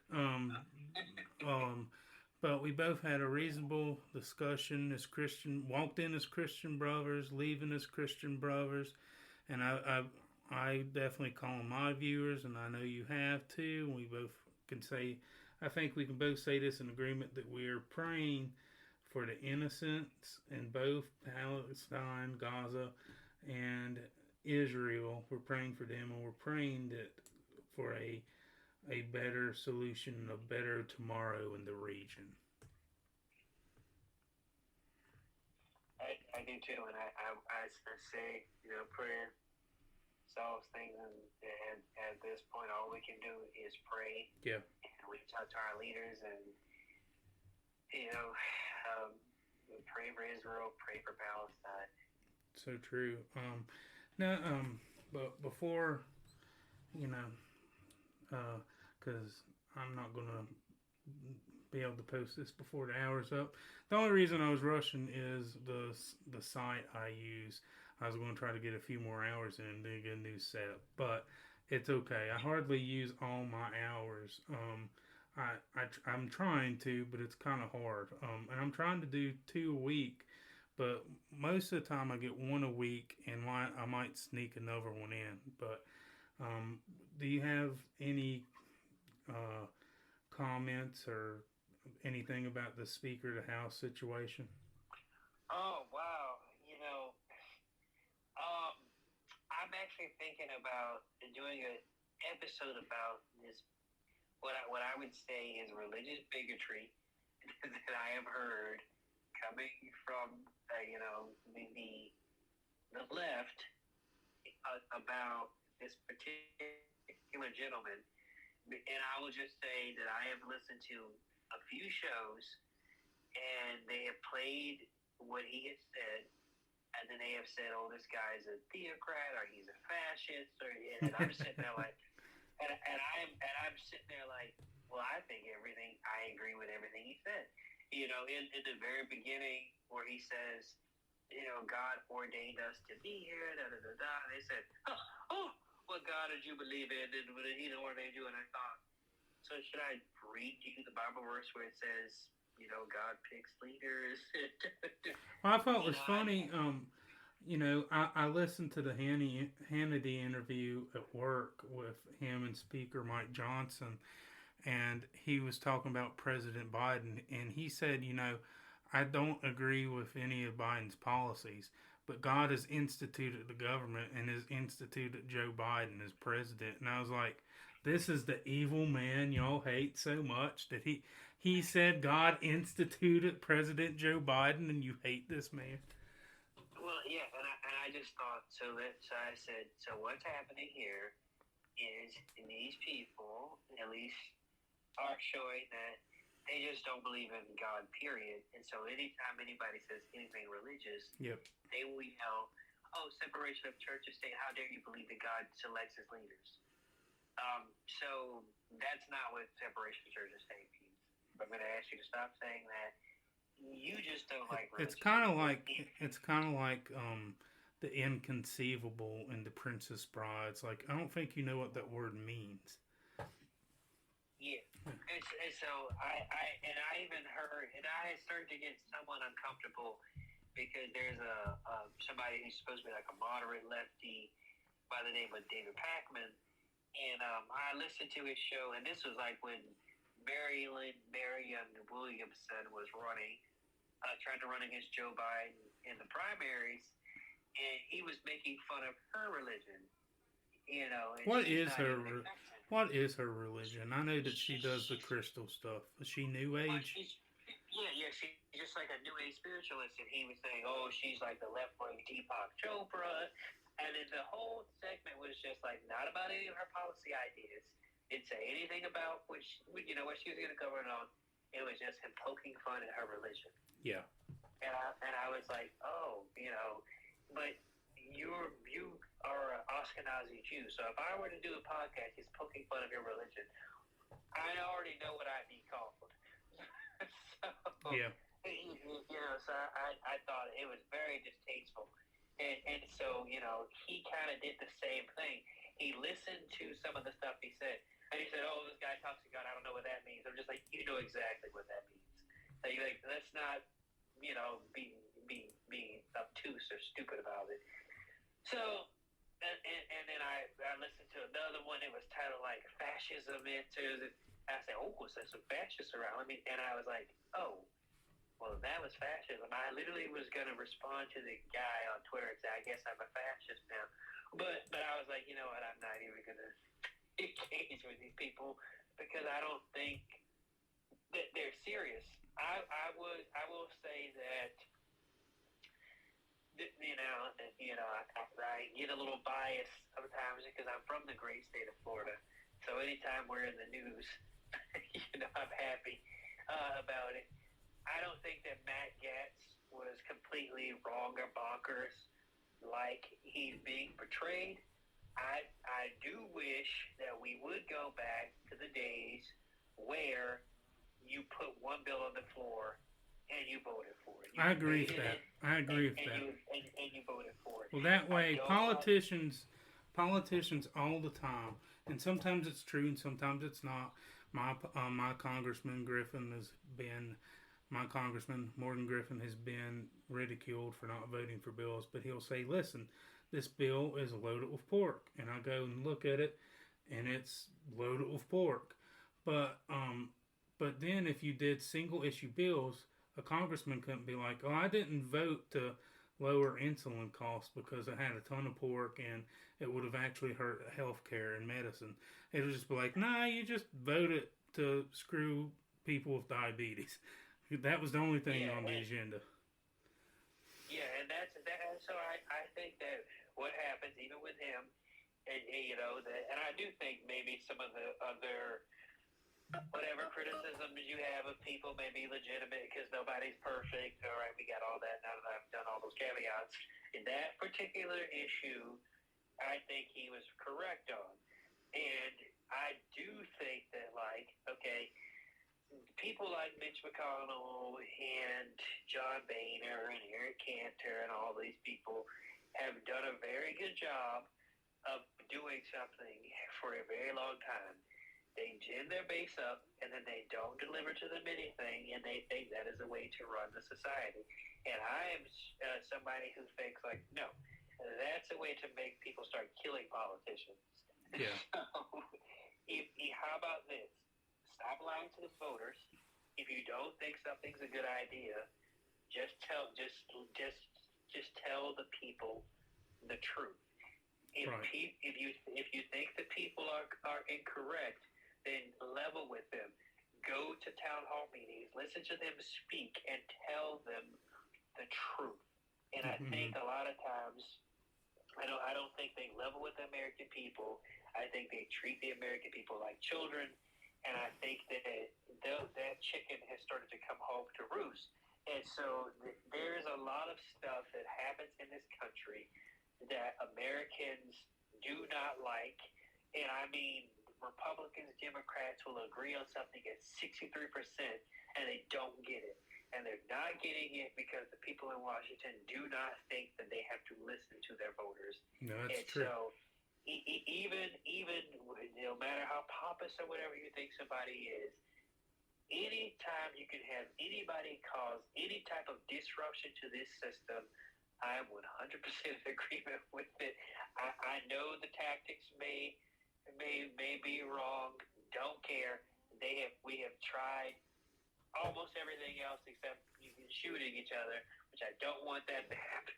Not at all. You know what I mean? But yeah. People have protested. People have died. People have sent in letters, and now you have somebody, who says, you know what, we're just not going to have a speaker, and that made everybody notice. And the crazy thing was, the politics of it was different because Nancy Pelosi set Kevin McCarthy up, and that's the thing that was kind of lost in the sauce in all of this. Is when Nancy Pelosi saw what happened to John Boehner, which failed. When she took over the speaker's gavelship, she took that out. That was the very first thing she got with. That motion to recall the speaker, that was the first thing she got rid of. Right. And so she sat down with Kevin McCarthy in the back when he was having all this, the voter-rama stuff when he couldn't get elected. And she said, what do they want? And he said, well, the motion to recall a speaker. And she said, just give it to him. And she was basically trying to show that the Republican caucus was going to be in disarray, and they were going to be in disagreement. And what she was trying to show was these people can't govern. Mm-hmm. They can't even get along with each other. Well, there's a good case to make. I like Mike Johnson a lot. I think he'll be a good speaker, and I'm praying for him, and I think all Americans and Christians should.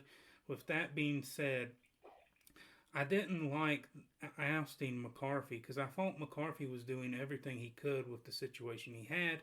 He has a very small majority in the House. He has a Democratic Senate and a Democratic president. And the way our system of government works, when it comes up to that, there has to be compromises made. Matt Gaetz made the claim he didn't like the compromises being made. I personally think that Matt Gaetz just had it out for Kevin McCarthy, and he wanted a more conservative speaker. And listen, when it came to Jim Jordan, and when Matt Gaetz and the people that voted to oust Kevin McCarthy, Jim Jordan and Steve Scalise both got the nomination, but they would not vote for them on the House floor. A lot of the more moderates that were afraid of losing the districts and the seat. I think they're just as guilty as Matt Gaetz and the people that ousted the speaker. And a lot of people didn't complain about them.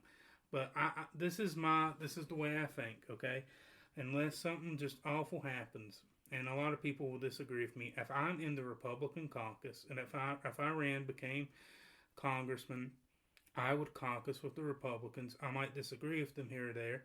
I might not always vote with them. I'm probably going to vote with them the majority of the time.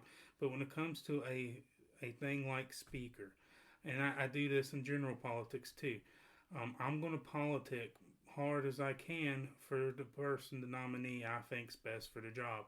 But if that person loses, then my vote is going to go to the nominee because I'm a Republican and I support the Republican Party, and I think he's going to be best. Maybe I'm wrong in that. Maybe you disagree with me on that, but that's my line of thinking.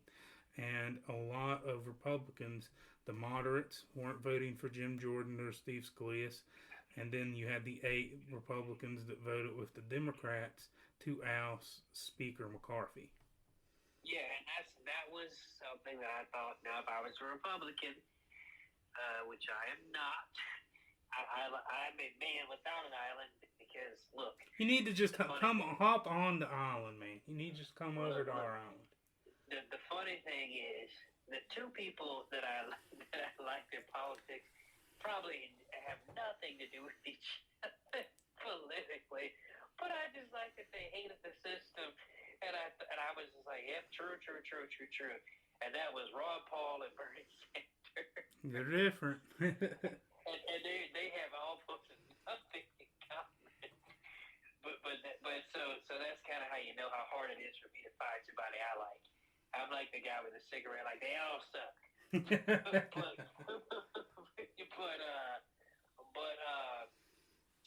But what I didn't like is, if I was a Republican, was that thing where you joined in with the other team to oust somebody from your side and then said, well, I'm doing this for your side. I as a purely political thing, I didn't like that. Also, there was talk, in the local DC, whispering stuff, that the real reason that Matt Gaetz was upset with Kevin McCarthy is because Kevin McCarthy did not kill the ethics investigation into Matt Gaetz. And the ethics investigation is still ongoing. And so he was not happy about that. And he was also not happy about the fact that it was being leaked that even the former speaker, Paul Ryan, had to come and talk to him about his personal behavior on the floor, which was giving more, emo to like, Matt Gaetz is just a person that just does this type of stuff. And I did think it was in bad taste that, like, last week it seems like Matt Gaetz just outed one of his fellow Republicans from, being a closeted homosexual.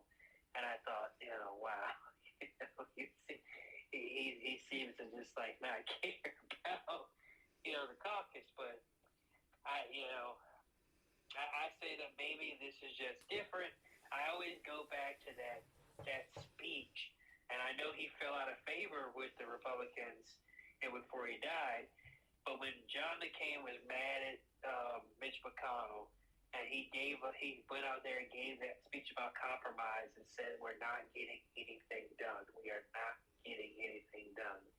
It was just like an old lion of the Senate just roaring. And I thought, when I think about it now, I said, you could disagree with all these people, but at least they used to pass policy, and you have to understand that, like, you live in a country where there are 300 and something, 27 or so million of us illegally here, and we don't all agree, but the country has to function, Right. And I'm not just going to get everything I want.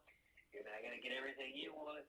I was talking to one of my, close friends who just could not believe, I just can't believe that people voted for Donald Trump and and I said, well, let me tell you something. 72 billion people, I think, did, and you need to deal with that. That those people aren't going anywhere. Those are your countrymen. Those are your compatriots, and you better start acting like that. Absolutely.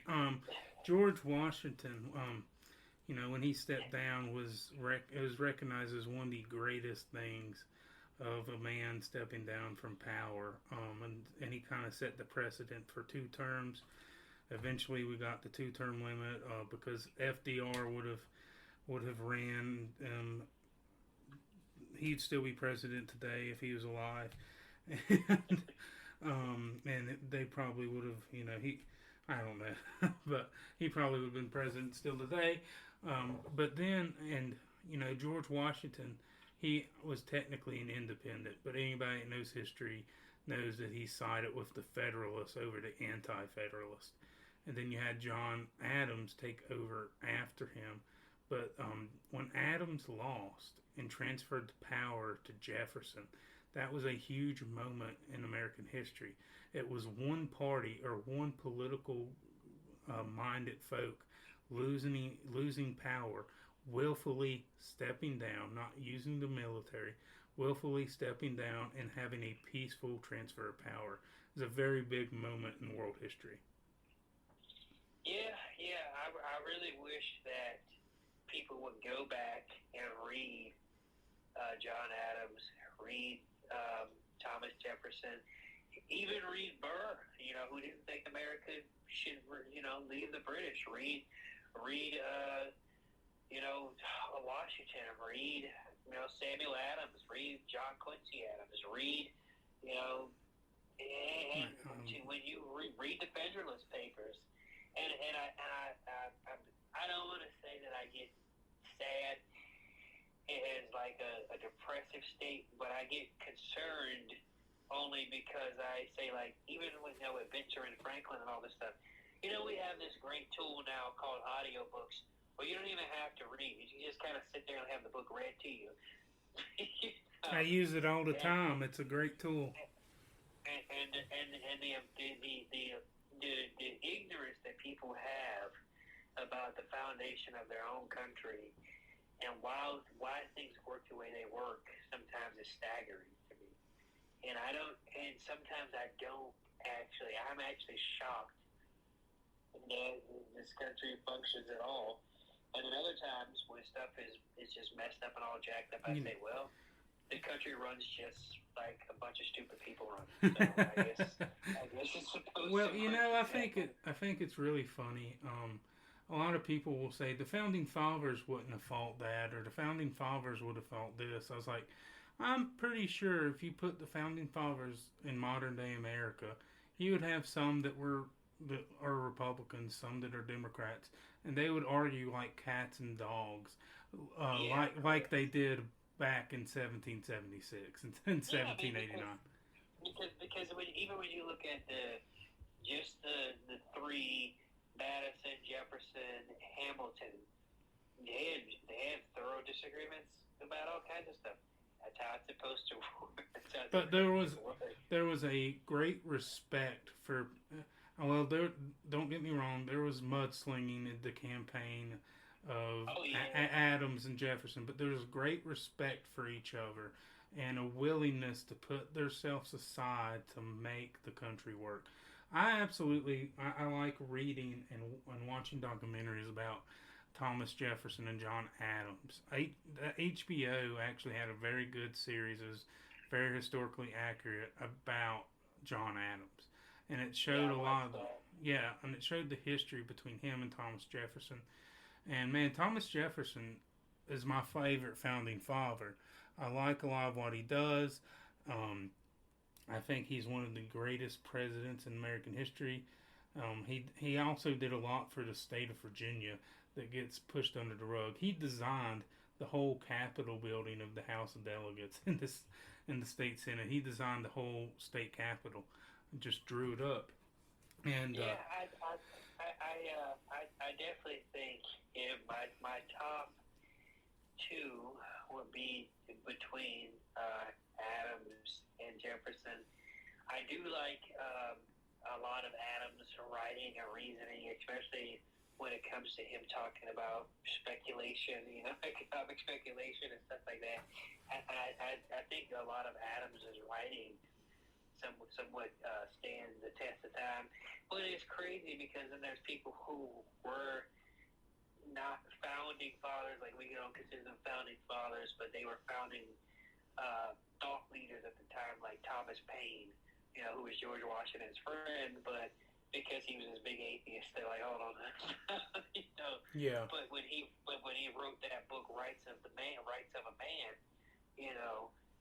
that was pivotal. And then you have John Adams is being stirred up by his cousin Samuel Adams, who's already writing dissertations in college about what is the queen, what is the crown, what is the crown, what is the king, what is the crown, what are we? And so very fiery questions that I think we still kind of wrestle with today when it comes to what is the federal government, what is the state, and what is the Constitution, and how does this relate to us? And it's like I feel your pain because these are questions that even in the foundation they were asking. What is too much? When should the state step in? And when should the state stand out? How much ownership should a parent have over a child, and what does the state say so in this process? And every time I see these questions raised, I say, well, we are doing the best we can with the faculties that we have, and these are the uncomfortable debates because they were just as complicated before, and they will be just as complicated in 30 years. Sure. Well, yeah, I think they're very interesting. I will say, Jefferson, as much as I like him, it really, I never go to any of the founding fathers for my scripture or biblical beliefs because a lot of them were really bad. Jefferson, being a deist, he believed in a God, but he didn't believe he was personal. He believed that Jesus was a great man, but he didn't believe he was the Son of God or God. And he even wrote the Jefferson Bible, taking out the miracles of Jesus. And I really pray that he repented because I really do. Before he died. Yeah. I think there was somebody who got in trouble with the Santa's campaign that said the founding fathers were in hell. Really? I didn't see that. So someone in the Santa's campaign said the founding fathers were in hell. Yeah. And then it was one of those like, you denounce it. Even if that's true, why would you say it? Right. Yeah. That's an awful thing to say politically. Listen. I'm gonna be honest with you. I think some of the founding fathers in heaven, and I think some of them are in hell. But I think that. But it's one. I think that not just about some of the founding fathers. I think it about a lot of people in world history that you build statues to. And this is a very dangerous thing to say, where you say, "Oh, they were good people," and then I had a pastor say, no, there are no good people in hell. And I say, well, you know what I mean. Like, they did worldly good deeds right. that may have moved us a bit further, but if they're in I don't know. I wouldn't throw my lot into the heaven. Well, we just got to trust God's judgment on that. He is sovereign, and well, and I do think that, and this is where I kind of get into what we talked about before, when it gets to like the Calvinist, the leaky Calvinist stuff, where I say like even people like, King, it's like, oh yeah, he was Christian in the sense of like this and this and this, but I wouldn't have been a Christian reading Hindu nationalist, but it's I say, yeah, but I also wasn't around in the 50s and 60s, dealing with whatever he had to, and so I kind of don't want to do that thing where I look at people in the comfortable time I'm sitting in and judge them from the standards I sit at. So I just kind of say, well, I just have to deal with the all saved by the grace. It's all of grace. It's all of grace. Yeah. It's all of grace. Well, I'll say this though, even if some of the founding fathers are in hell, and they probably are, and I hate to say that, but I also think some of them are in heaven. With that being said, just because they're in hell doesn't mean that God did not use them to create America to be a good place for Christians in the world. It goes back to what we said before about Mike Johnson, that the leaders are ordained. Right. Doesn't mean that they're good. What they are being used for is for the plan and purposes of God. He sees around the corner. We sometimes see what's in front of us. Sometimes, and so, but to jump off that a bit, but I think that it's a very different thing between being a prophet, a pastor, and a politician, and I think that comes out very clearly when you hear some of the conversations, the private conversations between like Lyndon Baines Johnson and MLK, where MLK is trying to push him to this very moral position on these things, and LBJ is just like not getting it because he's not thinking about morality. All he's thinking about politically. And you even look at why King, even though people try to conflate those things, King never joined the NAACP. You know what I mean? Mm-hmm. And because in that day, the NAACP was all full of lawyers. Yeah, I think it's funny. I didn't mean to cut you off. We'll get back to the rest of your point. But I think it's funny when the left will use Martin Luther King as a weapon and to say, see, he would be on our side. He'd be a Democrat today. Yeah, I don't think that the Reverend Martin Luther King would be okay with abortion on demand, gay marriage, and transgender surgeries. I just have a feeling he wouldn't like that. It would be very difficult because he had writings about what we call LGBT, whatever stuff. I don't think they would like that. But at the same time, you had Jimmy Baldwin, who was one of his close friends, who was obviously gay, and Langston Hughes was gay, and so, but he had the thing where he was at the end of the day he was a Baptist preacher, so he eventually he was going to have to figure out where he's landed on the position, and I think that was always the rub, Bertrand Russell. Not Bertrand Russell, I'm sorry, Bayard Rustin, one of the people who led the March on Washington was a gay socialist, and so most of them, you could kind of see what would have happened because they got written out of Black history because people didn't want to deal with that thing, you know what I mean? So it's just like, so Black people somewhat already showed you what they would have done because they're like, well, we actually like these Baptist preachers. But now you just got a bunch of charlatans running around, which is the other sad part of that. But I think that King would have had to sadly make calculations that a lot of pastors have to make when they get close to politicians.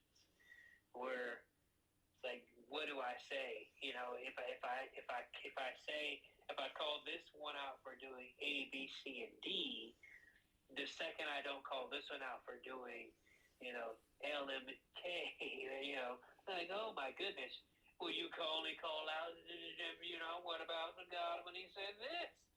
And so I always, you know, I just say, if I ever take up the cloth, I'm going to stay so far away from politics, so far away. Because I always just think there is no way to not seem, you know, like, all right, well, I'm narrowly focused on this one thing here, and you're going to have your congregation say, well, what about, you know, this thing with this? And you're going to get pulled to where you're always kind of responding to what's going on with the culture. And I just kind of say, well, there are the people that do that. There's enough organizations that just sit around and talk about what's going on with the culture all day long, and let them do that. Yeah. The way I see it as a Bible believing, saved person, I want to hold the government accountable and push them into morality. If I ever became a pastor or preacher, and I would try to use my influence in my church and my community to change my church and community for the best way. With that being said, you can't ever, I am a Republican, but you can't ever tie yourself up where the Republican Party is before God or the Democrat Party is before God. If they do something that is wrong, that they do something that's immoral, and even if it costs you politically, you have a moral obligation to stand against it, and a moral obligation to stand against bribery. You know, I'm not saying you can't use some political tactics or you can't be politically smart, but you can't be slimy and disgusting. So, I think that's what we need to do. But before we even get to the government, I think the world's problems comes down to sin nature, basically at elementary level. And if we want to see a more godly government, we need to see more people being saved. And when I say more godly government, I want Bible-believing Christians in the Democratic Party too, holding their people to account. We might have some disagreements, but hopefully when it comes to things like abortion and same-sex marriages and stuff, we can start having a more biblical worldview on that. Yeah, my thing is, and this is why I've always kind of been very cautious. Only when I say, like, politics is inherently compromising to where the gospel, in the way I see it, is inherently exclusive. I agree with that. And so it's just like, if I start to fuse my religion with the state, I've always been very afraid that the state's going to win that out. You know, well, I think that's the beautiful thing of the First Amendment, that we don't have a national church. That's separation of church and state. But we are still to use our faith to guide us in our policies. And no, but what I mean is, like, yeah, Nancy Pelosi will say she's a Christian, and Joe Biden will say he's a Christian, and, you know, Trump will say they're Christian. You know, there's not a lot of politicians that stand up there and say, yes, I'm an atheist, but you kind of know, like, yeah, you guys kind of act like atheists. And right. So it's just like, so I can't, but if I were to go up there and throw the Bible on the table and be like, it says, they all look at me like, what are you doing? You know, that's not what we do here. You know, and so it's like, well, if you say you're a Christian, then where do you think the authority comes from? And now we get into the lordship controversy, you know, like all this stuff. And I'm like, yeah, so I would just have to constantly be in the Congress and the Senate, like, kind of doing Bible studies. They'd be like, well, this is how we're going to get to this policy. And then they would be trying to, you know, reason me out of it, you know. And so I just say, the way to keep this thing kind of pure, to me, as much as I can not confuse it with Yeah. politics. Well, I understand, but I get that, and I think that's fine for some people that feel led that way. What I think about the compromise thing is we'll use abortion for a reference. Most people think I'm an extremist on the issue because I'll be straight up and I'm honest with people. And if someone asked me in a political forum if I was running, I'd be honest. I think all abortions outside of the life of the mother, and if the baby has already passed away in the womb, at that point I wouldn't even consider it an abortion, just a removal. Um, but it's still called that. That's the only two exceptions I have. I don't think it's okay to have an abortion because of rape. I don't think it's okay to have an abortion because of incest. And people say that's too harsh because the woman didn't choose to have the baby. And I understand. I'm totally sympathetic with the woman. I say we love her, counsel her, help her with the baby. If she doesn't want to have the baby, we don't shame her. After she gives birth to the baby, we give it up for adoption. And I agree we need to reform the adoption system. 100%. We need to make it easier for people to adopt babies that are good parents. And and a lot of people that goes way too far, and a lot of people couldn't vote for that. But that's my position. But if there is a bill, if I'm a governor or a president, or if I'm a congressman, we'll say if I'm an executive position, if there's a bill that limits abortion to 15 weeks, and it's 15 weeks or nothing, I sign the bill, for lack of a better term, in a heartbeat, because I'm willing to say I want more restrictions on abortion. I don't want almost any abortions outside of the life of the mother, and if the baby has passed away in the womb. But I'm still willing to compromise to save some lives instead of losing many more lives. But my main position is no abortion outside of life of the mother and if the baby passes away in the womb. And that's an extremist position for a lot of people, but because I believe that they are a human being, that they are made in the image of God, and because human beings become to life at conception, at fertilization. Once a sperm enters an egg, that is a human being, and that's my position. And I know that's very hard for a lot of people to take. Well, I kind of say, I agree with that. I affirm that. Um, what I mean when I say like the compromises that I see where I think it becomes complicated only in the sense of like I know people that will 100% affirm that they are pro-life, they are good on the topic, and then they'll pick a president, and then who would just be the most rampant sexual sinner, or everything else, a liar, and then they'll be right there on the campaign trail, and I'm just like, oh, why are you doing that? And I'll say, well, this party is a party of abortion, and I'd say, and your party is a party of liars and thieves, and why would you want to play this variation of sin game when you should be on the outside just calling all these things wicked? Yeah, I'm willing to 100% condemn people in my party. But that's what I mean. Where I say like it's not a my party thing. I think like at me as a pastor, I don't affirm any of them. Okay. I simply just say this is wrong, this is wrong, and this is wrong, and this is wrong. So you, as somebody in the church who has to go make a vote, that is totally on you. But don't you think that any of these people, are godly? You have to make a decision about what you're going to do with your vote, but don't think that there is a political answer to sanctification. I fully agree with that.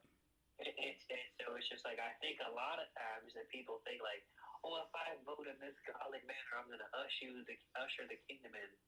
No. The kingdom is going to come whether you vote or not. Agreed. You know what I mean? So it's just, I'm not affirming any of these things or any of these people. I'm going to have a set of values, and I'm going to talk about these values, and I want them to conform to me, not me to conform to them. Totally agree. So as much as like there is any communication, it's me communicating with them, repent, or you're going to, perish. And so it's just, that's kind of my role. And and it's like, when you come and do this because there's a Christmas celebration, no.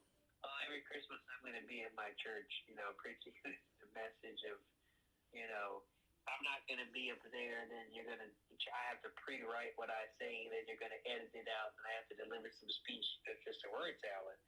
I'm just not interested in that.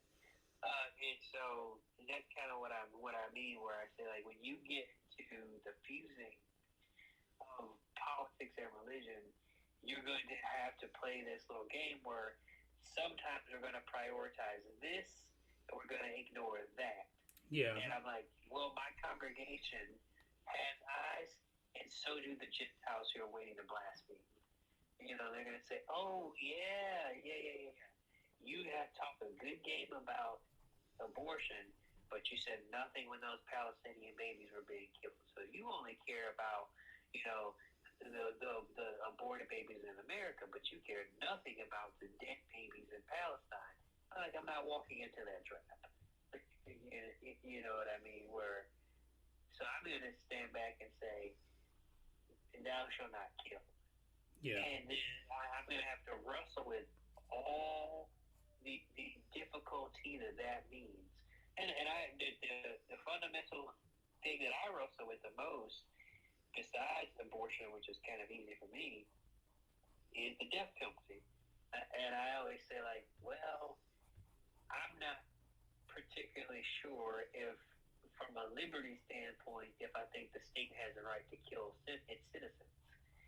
And so I've always wrestled with, should I allow the state, while I don't give any power to do all these other things, the ability to kill people?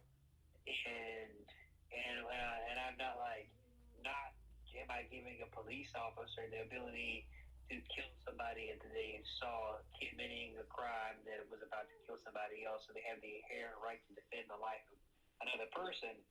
So this is somebody that's already been caught, they're incarcerated, been, found guilty, and I'm like, all right, we're going to kill you in 10 years.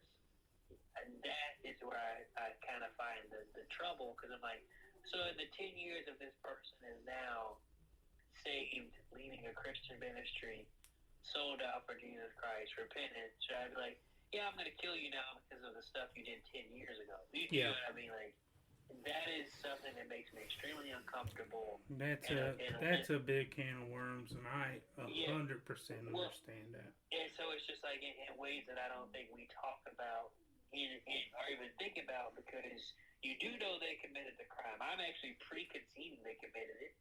But what I'm saying, well, what do we do when I'm supposed to also believe in forgiveness and redemption? And all of those things.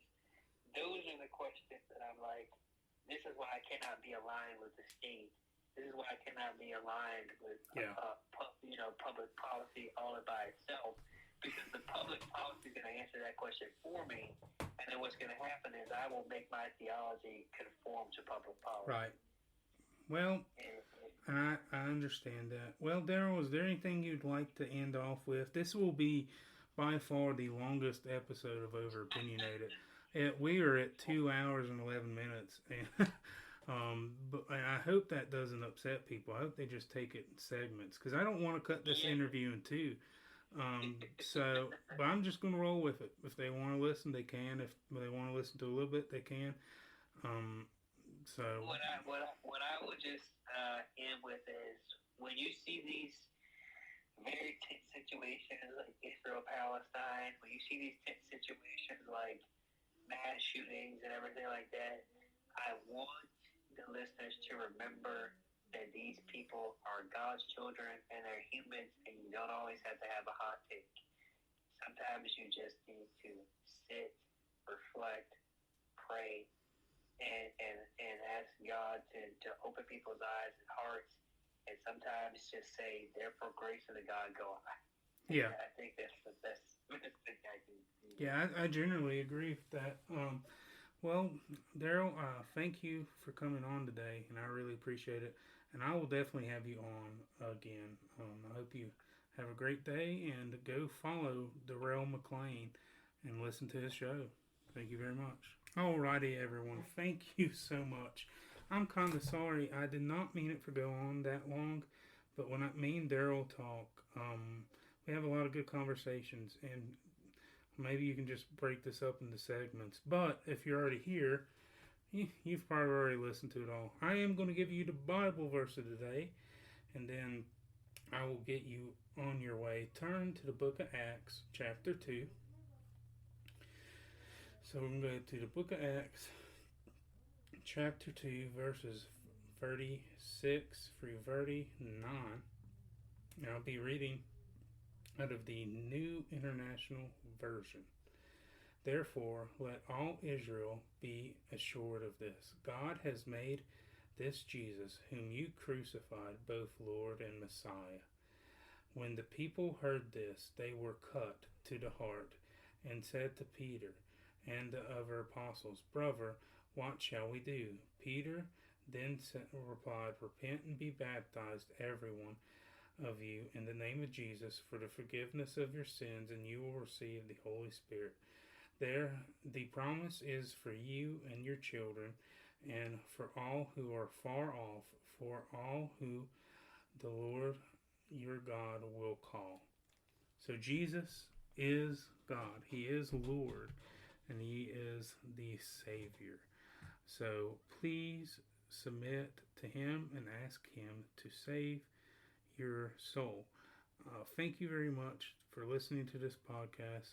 God bless you. The next episode will be shorter and hopefully coming out Wednesday or Thursday about the new Speaker of the House, Mike Johnson.